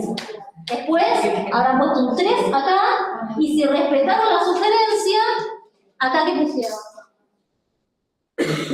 Un 9, ¿no? Porque dijimos que cada cuadrito, o cada unidad que ustedes fijaran, iba a ser igual a 3 grados Celsius por hora. ¿Estamos? no se olviden de poner las etiquetas en los ejes, las escalas en los ejes, porque cuando uno lee un gráfico que no tiene escala, no está diciendo nada. Hagan la prueba ustedes si quieren, busquen en internet, busquen gráficos que estén mudos. Los gráficos mudos no nos dicen nada, porque no se sabe qué están diciendo, no podemos medir la escala. Bueno, voy a ir un segundito para atrás. Ahora sí, al B, dice la temperatura del hongo. A partir ya del gráfico que hicimos, ¿aumentó, disminuyó o se viene alterada? Describir en palabras cómo cambió la temperatura en las 3 horas que se monitoreó el hongo. Bueno, a ver. Nosotros tenemos la gráfica del hongo, ¿sí? Perdón, de la velocidad de variación de la temperatura del hongo. ¿Cómo podemos usar ese dato para responder al ítem B? Nosotros no tenemos gráfica de temperatura, ¿no? Claro, es la derivada de la función de... Exacto. Salgo un cachito de acá y vamos al pizarrón. Ahí. Cierro acá para que se vea más grande. Y vamos al pizarrón. Un segundín. Para verlo esto, les dejo si quieren acá. Está la presentación. Voy a hacer el gráfico acá un poquito más grande. Temperatura, velocidad, supongamos que seguimos las indicaciones. Acá pusimos de 0 a 3, si quieren completen. Y acá fuimos de 3 en 3, o sea que esto fue 3, 6, 9. Acuérdense que acá en estas unidades estamos midiendo. No eran 10. Eso, tal cual. Para tener en cuenta las unidades que son importantes tenerlas en cuenta, ¿no? La magnitud es tiempo, la unidad de medición es hora. Bien, hicieron el gráfico, le tiene que haber quedado una cosa así. Un pedacito de parábola. Bueno, es un pedacito de parábola. Ahora bien, esto nos da cómo varía, mejor dicho, la velocidad de variación, la variación que tiene la temperatura del hongo en función del tiempo. ¿Cómo usamos eso para dar respuesta al ítem B? El ítem B nos dice, bueno, ¿qué pasó con la temperatura? Con la temperatura, ¿aumentó, disminuyó, no cambió? La derivada que viene. Esta entonces, claro, asociamos que la función B es la derivada primera de la temperatura, ¿no? O sea, B es de', ¿sí? Si llamamos, esto sería el gráfico enano, ¿cierto? En el ítem B,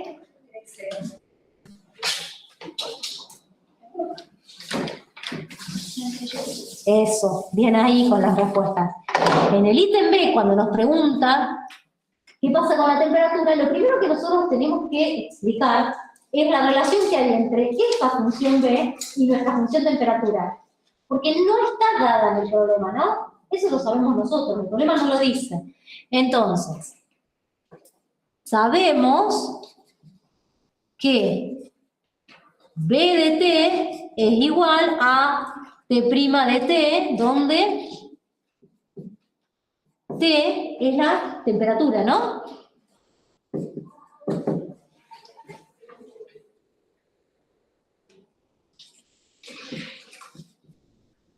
En función del tiempo, ¿no? La temperatura del hongo en función del tiempo en ese estudio.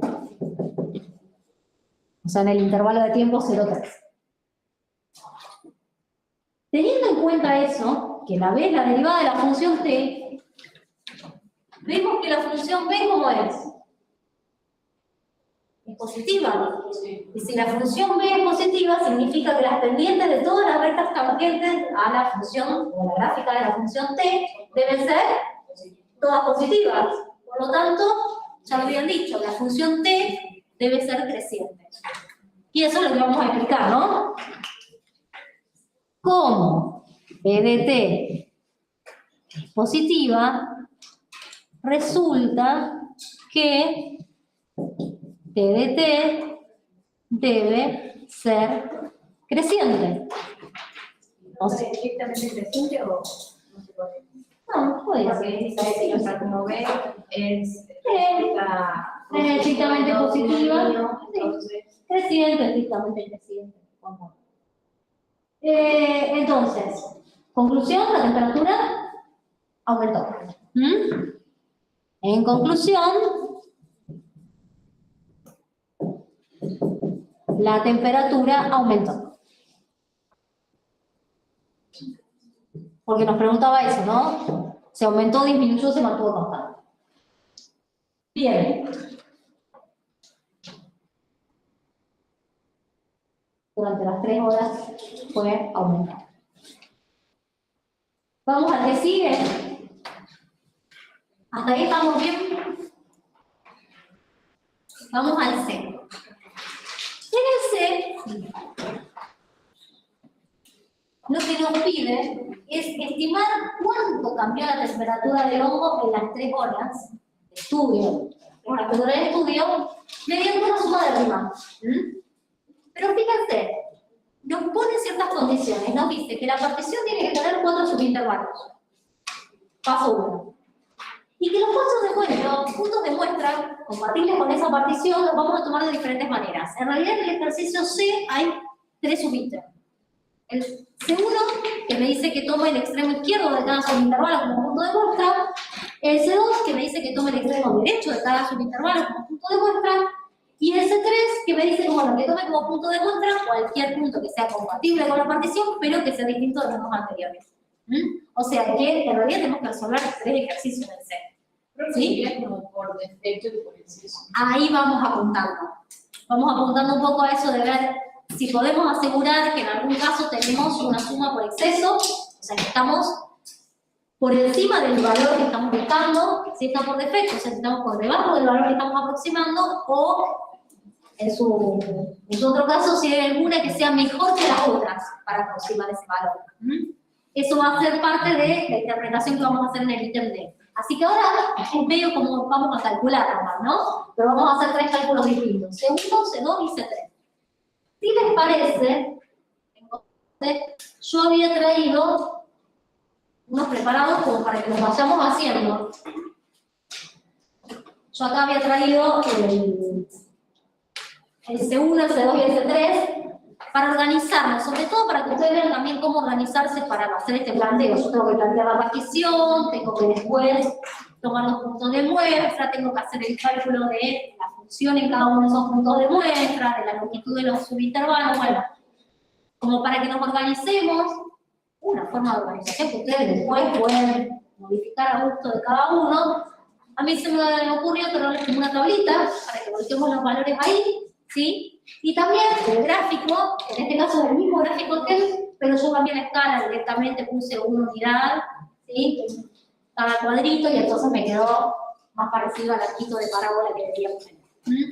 Para organizarnos en un esquema de esta manera y trabajar con, por ejemplo, C1, donde me dice que tomemos como puntos de muestra los extremos izquierdos. Está bien alto. ¿Me subirías? ¿Correrías un poquitito el proyector? Levantar la jaulita así, como para que proyecte un poquito más arriba y no me quede acá en el bordecito del pizarrón. O alguno que sea alto, pero yo no llego a hacer eso. Moverlo apenas un poquito para arriba, si proyecta esa, hasta que no me un cachito más. Ahí estamos. Un poquitito más arriba a ver si se puede. Ahí estamos. Ahí está, perfecto. Se baja. No se quiere quedar. Un poquito. Después lo volvemos a bajar. No se quiere quedar, pero no importa. Era como para que se vea acá en el gráfico. No importa, no te preocupes porque te queda. La idea de que se viera acá en el gráfico no importa. Voy a levantarlo, trabajamos acá y después mostramos cómo queda. Si no les copio la tablita acá, lo que pasa es que sé que se ve mejor ahí que allá. Bueno, no importa, copio la tablita. Hacemos entonces esto, hacemos uno entre todos, aunque sea, por ver cómo nos vamos a organizar un gráfico igual. Del otro lado, en Meet, más o menos visualizan cuál es el ejercicio y qué estamos haciendo, para tener una idea.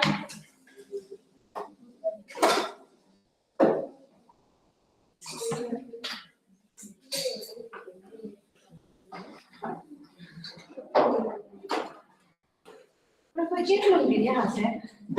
Que haga, que sea más grande. No, sea más grande no, que yo pueda escribir arriba de la proyección. Podés presentar y sacar tu proyección. Claro, pero si presento y saco la pantalla, lo que va a seguir proyectando debajo, lo que voy a sacar la pantalla.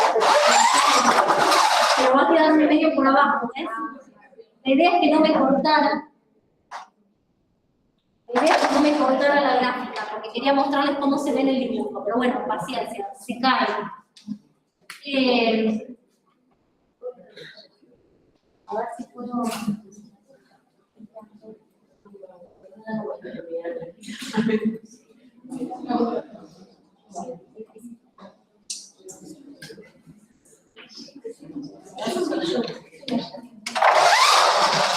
Un segundo, ya vuelvo con algo. A ver. Bien, voy a tratar de proyectar ahí. ¿Me estarán viendo del otro lado? Si proyectamos así.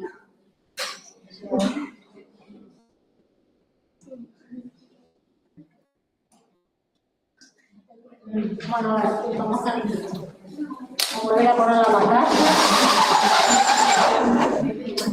Y vamos a ver. Bueno.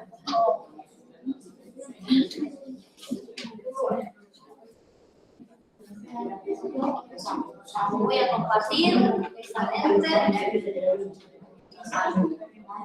Sí. Ahí estamos.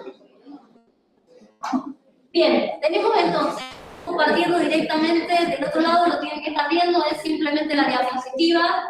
Voy a tratar de ir acomodando lo que estoy haciendo directamente en la diapositiva. Así lo pueden ver bien y ustedes acá también van a poder ver. Bien, lo primero que tenemos que decidir es cómo vamos a hacer la partición en 4 subintervalos del intervalo AB, que en este caso el intervalo AB, ¿cuál es? Es el intervalo de 0 a 3, ¿no es cierto? ¿Sí? Vamos a particionar el intervalo desde 0 hasta 3. O sea, el bolígrafo. Vamos a estar haciendo una partición entonces del intervalo 0-3. Vamos a hacer la partición de ese intervalo. ¿Podemos hacerlo todo en intervalos regulares o no? ¿Qué significa regulares? Que todos tengan la misma medida. O no. Eso es una decisión nuestra. Bien. Yo tomé una partición específica, pero porque me era cómoda. Podríamos hacerlo todos en pedacitos iguales. En ese caso, ¿cuánto me diría cada uno de los subintervalos? Medida 3/4, exactamente. 3 dividido 4 se lo sería 5. Bueno, podemos hacer eso, dividir a los 3/4, a los 6/4, ¿sí? A los 9/4 y a 3 y tener los 4 subintervalos, o podemos buscar otra partición diferente.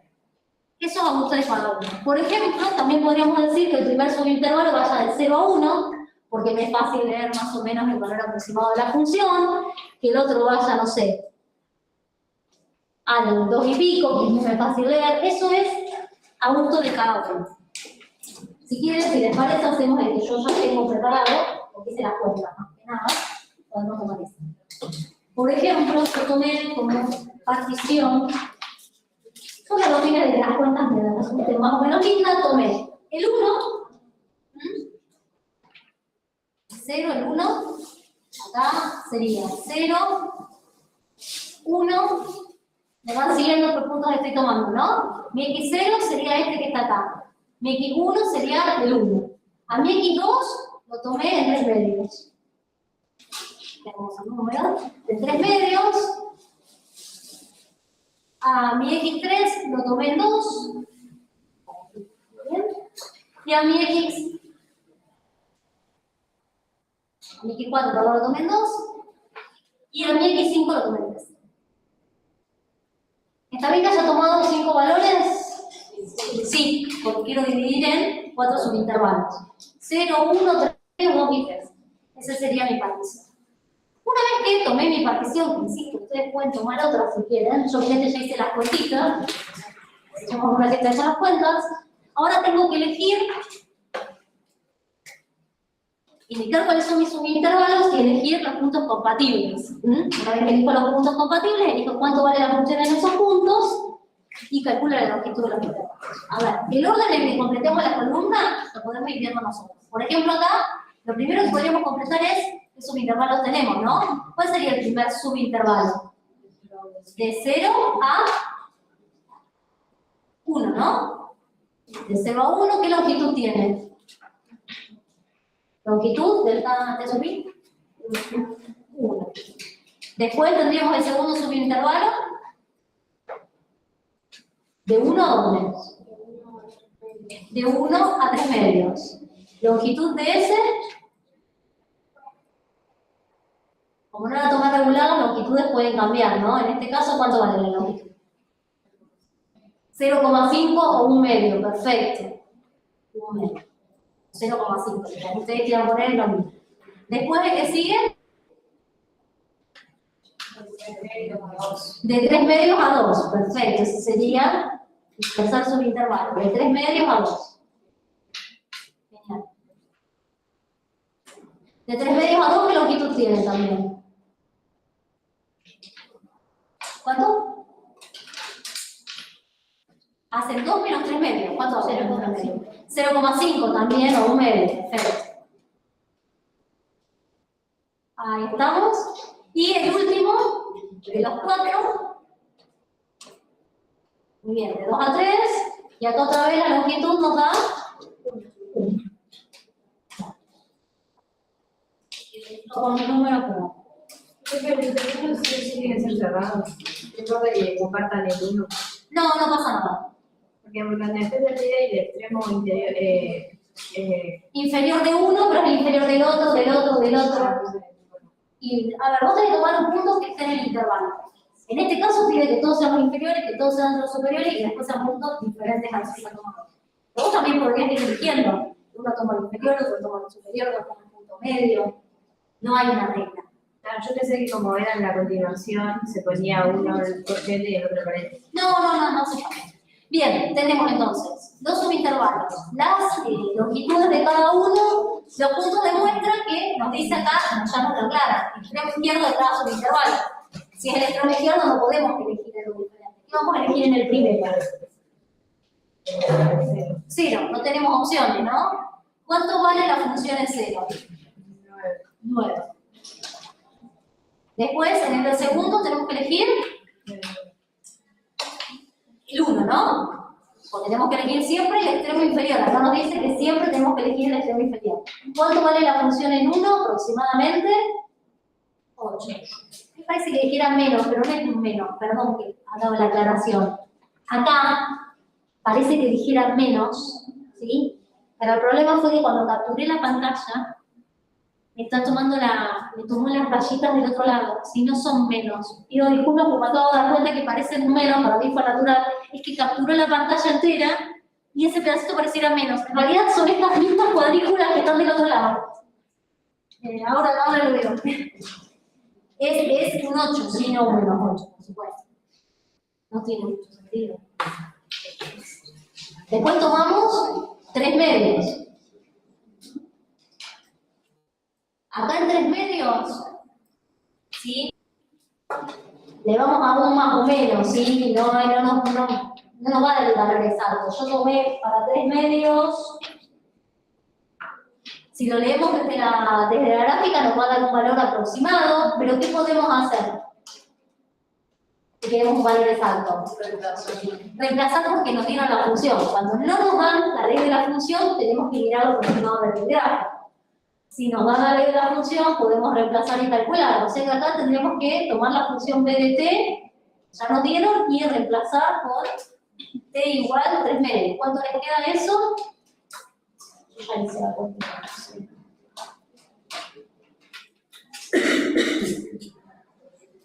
Si ustedes coinciden conmigo, esto les va a quedar 27 cuartos. ¿Les quedó 27 cuartos?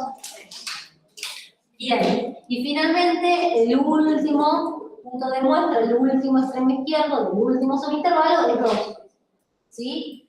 Desde el gráfico se ve que da 5, pero podemos hacer la cuenta. 9 menos 2 al cuadrado, efectivamente nos da 9 menos 4 nos da 5. Ya está. Tenemos completa la tablilla. Esta es solo una forma de organizarnos, porque lo que nosotros queríamos hacer era estimar cuánto cambió la temperatura del hongo en esas 3 horas mediante la suma de arriba. Con esto lo que construimos fue nuestros rectangulitos, ¿no? ¿Sí? Vamos a marcarlos más o menos para que vean cómo les quedó. El primer intervalo dijimos que tenía esta base, ¿sí? Y la altura era 9, la que nosotros elegimos, porque elegimos el extremo superior. ¿No? A ver si me deja sacar. No me deja borrar, qué bueno. No me deja.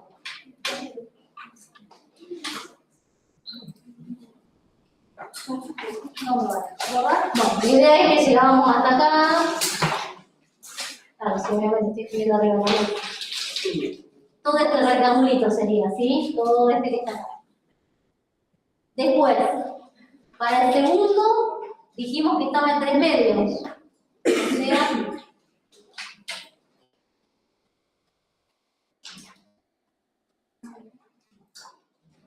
bueno, estábamos en 3 medios. O sea que viene por acá el segundo rectángulo, ¿con qué altura? Altura 8, o sea, hasta acá.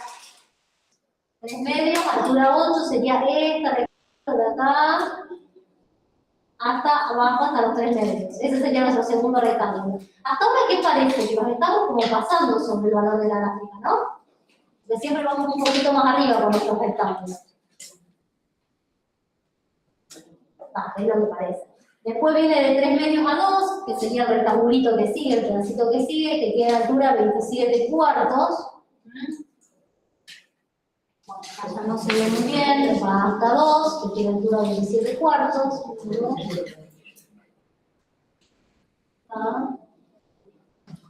Mucho no se llega a ver.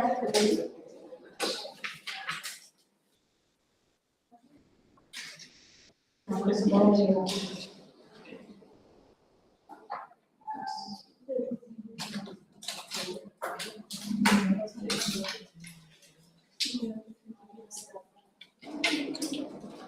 Ahí, rectangulito. Y finalmente tenemos el que va entre 3 y 2 con altura 5. Va a ser más o menos por ahí. Ustedes lo pueden graficar, ¿no? Fíjense que en todos los rectángulos parece que nos estamos pasando, ¿sí? Parece que lo estamos haciendo por exceso. ¿Cómo hacemos la estimación por sumas de Riemann de ese cambio de temperatura? ¿Qué es lo que vamos a plantear? Las sumas parciales. Vamos a plantear las sumas parciales, ¿sí? A ver, básicamente lo que vamos a hacer, y ahora sí voy a salir un cachetito de la presentación.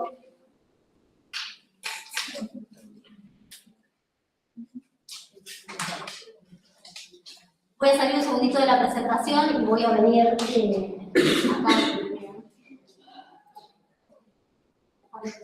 Un segundito. Nosotros queremos estimar la suma, ¿no?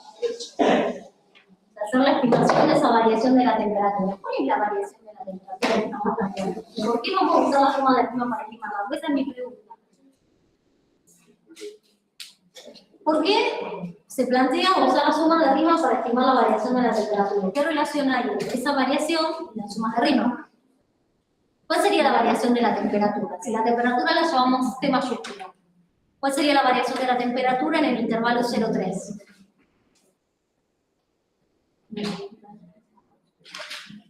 Supongamos que ustedes tienen la función de temperatura, en realidad no la tenemos a la función de temperatura, ¿no? Ah, sí, la temperatura final. Claro, la variación de temperatura, el delta T en el intervalo 0,3, si yo tuviera la función de temperatura, ¿cómo la calcularía? Como T final menos T inicial. Esa sería la variación que haríamos, ¿no? Ahora, nosotros acabamos de construir toda una suma o empezar a trabajar con los rectángulos para construir una suma de Riemann. ¿Por qué? ¿Qué relación entre la suma de Riemann y esto? Alguien me lo preguntó, yo sé cómo se llama. Es lo mismo, pero en cada esos intervalos. O sea, hacer ese proceso. ¿Por qué? ¿Qué estima la suma de Riemann? La función se llama, qué sé yo, la la partición le pusimos P y los puntos de vuelta se llaman Q, supongamos. ¿Qué estima esto? Es una aproximación a qué cosa? Del área bajo la curva. O sea, dijimos que una suma de Riemann es aproximadamente, si calculamos el límite, cuando la norma tiende a 0, esto es exactamente igual a qué cosa. ¿Hasta qué suma? A la integral definida, ¿no? Si nosotros ponemos acá el límite cuando la norma tiende a 0 de la suma de Riemann, ¿sí? Nos da exactamente la integral. ¿Sí? ¿La integral de quién? La integral de 3. ¿Sí? ¿Esto era? ¿Sí o no? Acá puso un aproximado porque acá no puso un límite. ¿Sí? Ahora bien, esta integral, ¿sí? La integral de 0 a 3 de la función b de t diferencial de t. ¿Cómo se relaciona esto con esto? ¿Lo vieron hacer con Alcides? La relación entre esto y esto. ¿Este no es el cambio total? ¿Lo vieron como cambio total? ¿Sí? ¿Y qué les dice? ¿No vieron lo de cambio total? Ah, que no llegaron a ver eso. Bueno. Esto, ¿sí? Nos da el cambio total de la función de temperatura en ese intervalo. O sea, básicamente lo que nos va a dar es T3 menos T0. La integral me da el cambio total de la temperatura. Nosotros conocemos el valor exacto, podemos calcular el valor exacto con las herramientas que tenemos de la integral, exacto y falso. No, pero ¿qué podemos hacer? Calcular la suma de Riemann. Y con la suma de Riemann, ¿qué vamos a tener? Una aproximación. Eso es lo que vamos a hacer. ¿Sí? Por eso vamos a calcular la suma de Riemann. Y por eso lo vamos a usar para estimar ese valor. ¿Se entiende? ¿Sí? Esto lo van a ver bien. Si no lo vieron, es que esta integral va a dar el cambio total. Sé que eso lo habían visto, lo habían conversado. ¿Estamos entonces por qué vamos a hacer la suma de Riemann? Bueno, hagámosla entonces. Hagamos la suma. Bien. ¿Cuál sería la suma entonces? ¿Qué teníamos que poner en la suma? La longitud del intervalo para cada subintervalo por el valor de la función en ese punto de muestra que habíamos elegido compatible. El primer subintervalo, ¿qué longitud tenía? ¿Se acuerdan? 1. Por la función en el punto de muestra que era el extremo inferior del intervalo, que ¿cuánto nos dio? 9. Más. El otro medía 1/2. ¿Y la función? 8. Más. El otro también medía 1/2. Y la función daba 27/4, ¿no? Y el último medía 1 y la función daba 5. Gracias. O sea que haciendo las cuentitas, esto nos queda ¿cuánto? A ver, yo voy a hacer la cuenta. Más o menos 171 octavos, exactamente 171 octavos, que es aproximadamente, haciendo la cuentita, 21,38. ¿En qué unidad está esto?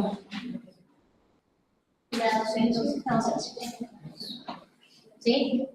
O sea que, de acuerdo a esta partición, con este conjunto de puntos compatibles, la variación de la temperatura, o sea, el cambio total de la temperatura del hongo en el intervalo 0,3, o sea, de 0,3 horas, fue aproximadamente de 21,38 grados Celsius. ¿Está más o menos claro cómo sería la idea y por qué eso nos está dando el cambio total de la temperatura? Porque hay una relación entre el valor de esta integral, ¿sí? Que es aproximada con nuestras sumas de Riemann, o sea, no tenemos el valor exacto, pero siempre el aproximado, es una relación directa entre ese numerito, esa integral, con la función total de la temperatura. O sea, de la función cuya derivada no cabe. El profe, 171 octavos.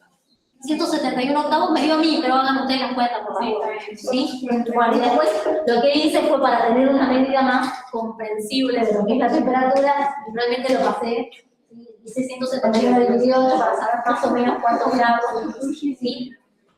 Estaba estimando la variación. De la misma manera, exactamente de la misma manera, podemos hacer C2 y C3. ¿Sí? Con la diferencia que vamos a tomar, podemos mantener la misma partición y tomar puntos de muestra en el extremo superior o cualquier otro punto de muestra que ustedes quieran. ¿Sí? Pueden el punto medio, o de cada uno tomar puntos diferentes, a gusto de cada uno. ¿Se animan a hacer en el ratito que queda, aunque sea hacerse dos y tomar puntos ahora a extremos superiores? Y háganse un grafiquito de cómo les quedan los rectangulitos cuando ustedes toman en lugar de los puntos inferiores de cada subintervalo los puntos superiores. Porque después quieren saber eso de si aproximamos por exceso o por defecto, o si podemos decidir que es necesario hacer. Vuelvo a presentar para todos la PowerPoint.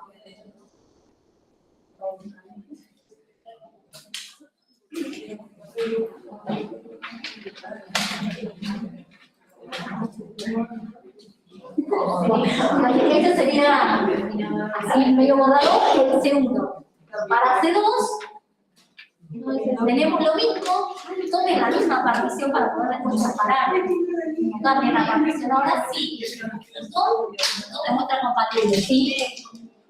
Acá el conjunto de puntos de muestra compatibles es el extremo derecho. O sea que acá copian toda la tablita, todo esto lo copian, pero cambian acá y acá. ¿Sí? Eso sí se va a modificar. Entonces, cuando técnicamente solo el número. La estimación es el valor que tiene la variación esa. El cambio total es como en este caso la temperatura.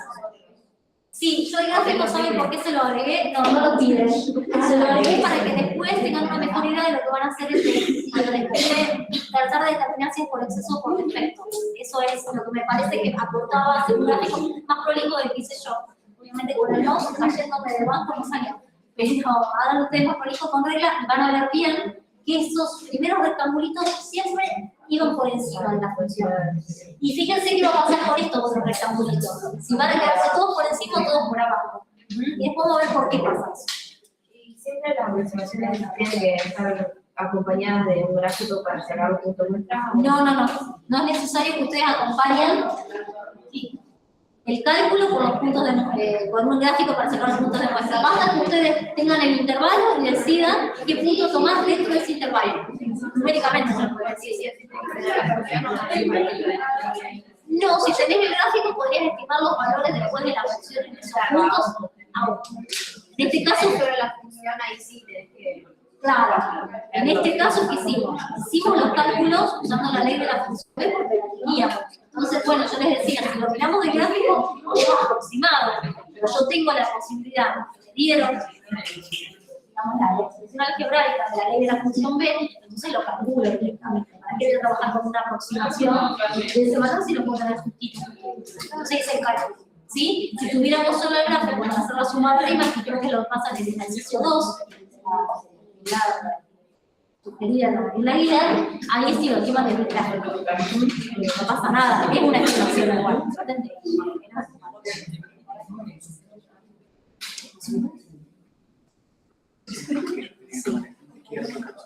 Acá, claro, por debajo. Esta es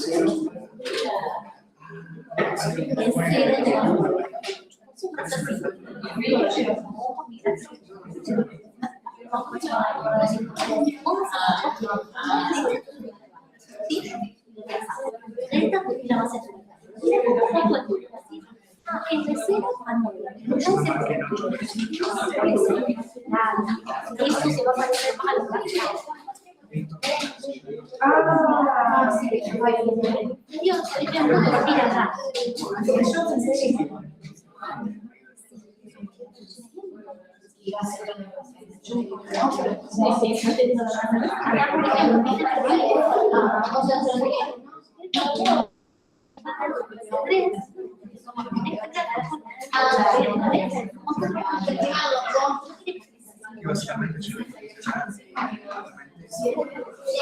Claro, sí, porque eso lo marco gráficamente para que se vea. Primer canción, 0,9 y ahora no te explico qué pasa.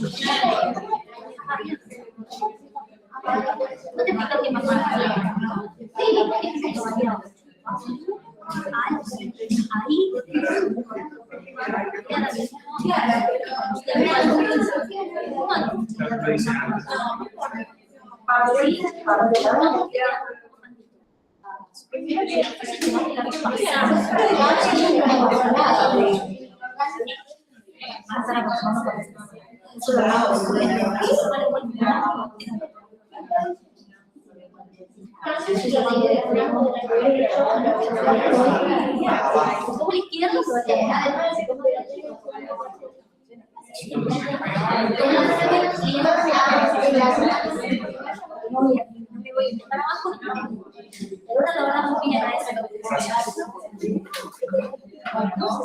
Bien, ¿cómo fue quedando esto? Más o menos, ¿das cuenta? Acá todos tomando la misma partición, tomando los mismos puntos de muestra y teniendo la ley de la función B, que no nos hace que tengamos que leer aproximadamente los valores de imágenes directamente desde la gráfica, todos nos tendría que dar más o menos el mismo valor, ¿no? ¿Sí? No deberíamos tener diferencias en la suma de imágenes, porque estamos todos tomando la misma partición, los mismos puntos de muestra y tenemos todos la misma ley de la función, así que no deberíamos llegar a valores distintos. Todos deberíamos tener la misma estimación de la variación total.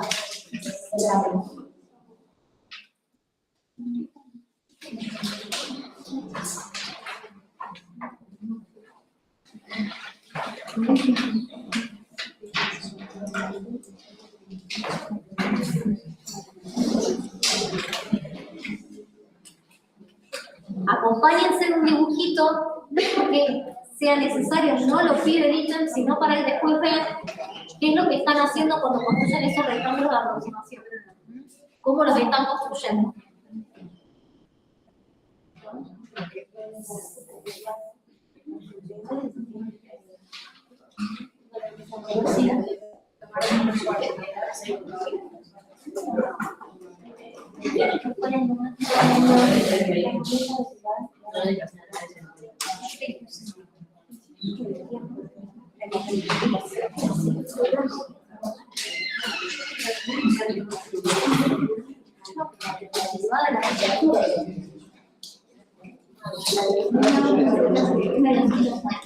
Ahí entiendo, no entendí, es una tilde lo que está hablando, eso es lo que no veía. No, cuando yo derivo la temperatura, tengo la velocidad, no al revés. Yo derivo la velocidad, lo que tengo es la división de la temperatura. Bien que se ha preguntado para qué pasa. Bueno, a ver, voy a ir viendo para acá, ya saben cuál es el cuadrito, es el mismo que antes, que es lo que están haciendo del otro lado, ¿cómo andan por acá?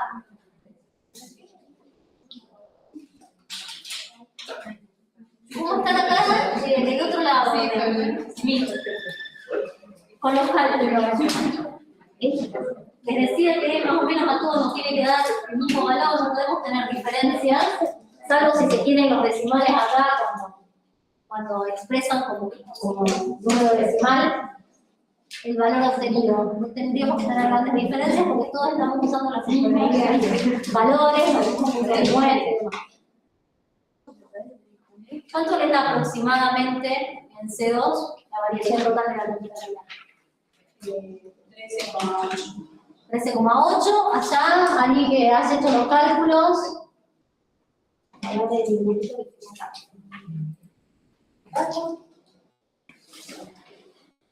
No sé quién está por ahí, Delfina, Juan Ignacio, Marianela, Lucía, Marco, María Victoria, Matías, Micaela, Davina, Simona, que la tengo también conectada. Algunos de ustedes también terminó el cálculo, llegaron a 13,8, no, llegaron a otro valor. Por acá también, los que terminaron. Ahí Lucía dice que sí, que llegó también al mismo valor. ¿Hay alguien que no haya llegado a aproximadamente un 13,8, un 13,88? Depende de la cantidad de decimales que hayan tomado, todos lograron alcanzar ese valor. Acá me dicen que sí también. Bien, estamos entonces todos de acuerdo que con esta aproximación o esta estimación que hicimos, bajo estas características y estas condiciones, llegamos a una temperatura aproximada en ese intervalo, una variación total de la temperatura de 13,8. Genial. Si está muy lejos de ese valor, hay algo que no está bien, avísenme porque lo miramos. ¿Sí? ¿Estamos todos dentro entonces de ese rango? 8 aproximadamente. Bien. Bueno, y finalmente, genial, los que fueron alcanzando ese numerito, y finalmente en el último ítem, lo que les pide es hacer lo mismo que veníamos haciendo, pero les da a elegir dónde van a tomar los puntos compatibles de la muestra, ¿sí? O sea, acá sí es un poco más libre. Acá se lo había, también les había armado el cuadrito para que ustedes lo tengan a la vista. Otra vez, en el ítem C3, lo que van a cambiar es los puntos compatibles, los puntos de muestra. La partición la mantenemos igual, los subintervalos van a ser los mismos, la longitud de nuestros subintervalos van a ser los mismos. Otra vez vamos a cambiar los T sub I asteriscos y los B de T sub I. Y acá sí, cada uno decide qué puntos quiere tomar, siempre y cuando, y sí, cada puntito sea compatible con la partición que ya tenéis tomada. No pueden tomar puntos que no intenten todo el subintervalo, ¿sí?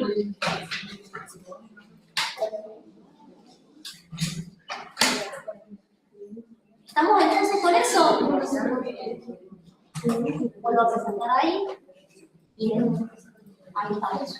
Bueno, ¿cómo? 13,8 aproximadamente.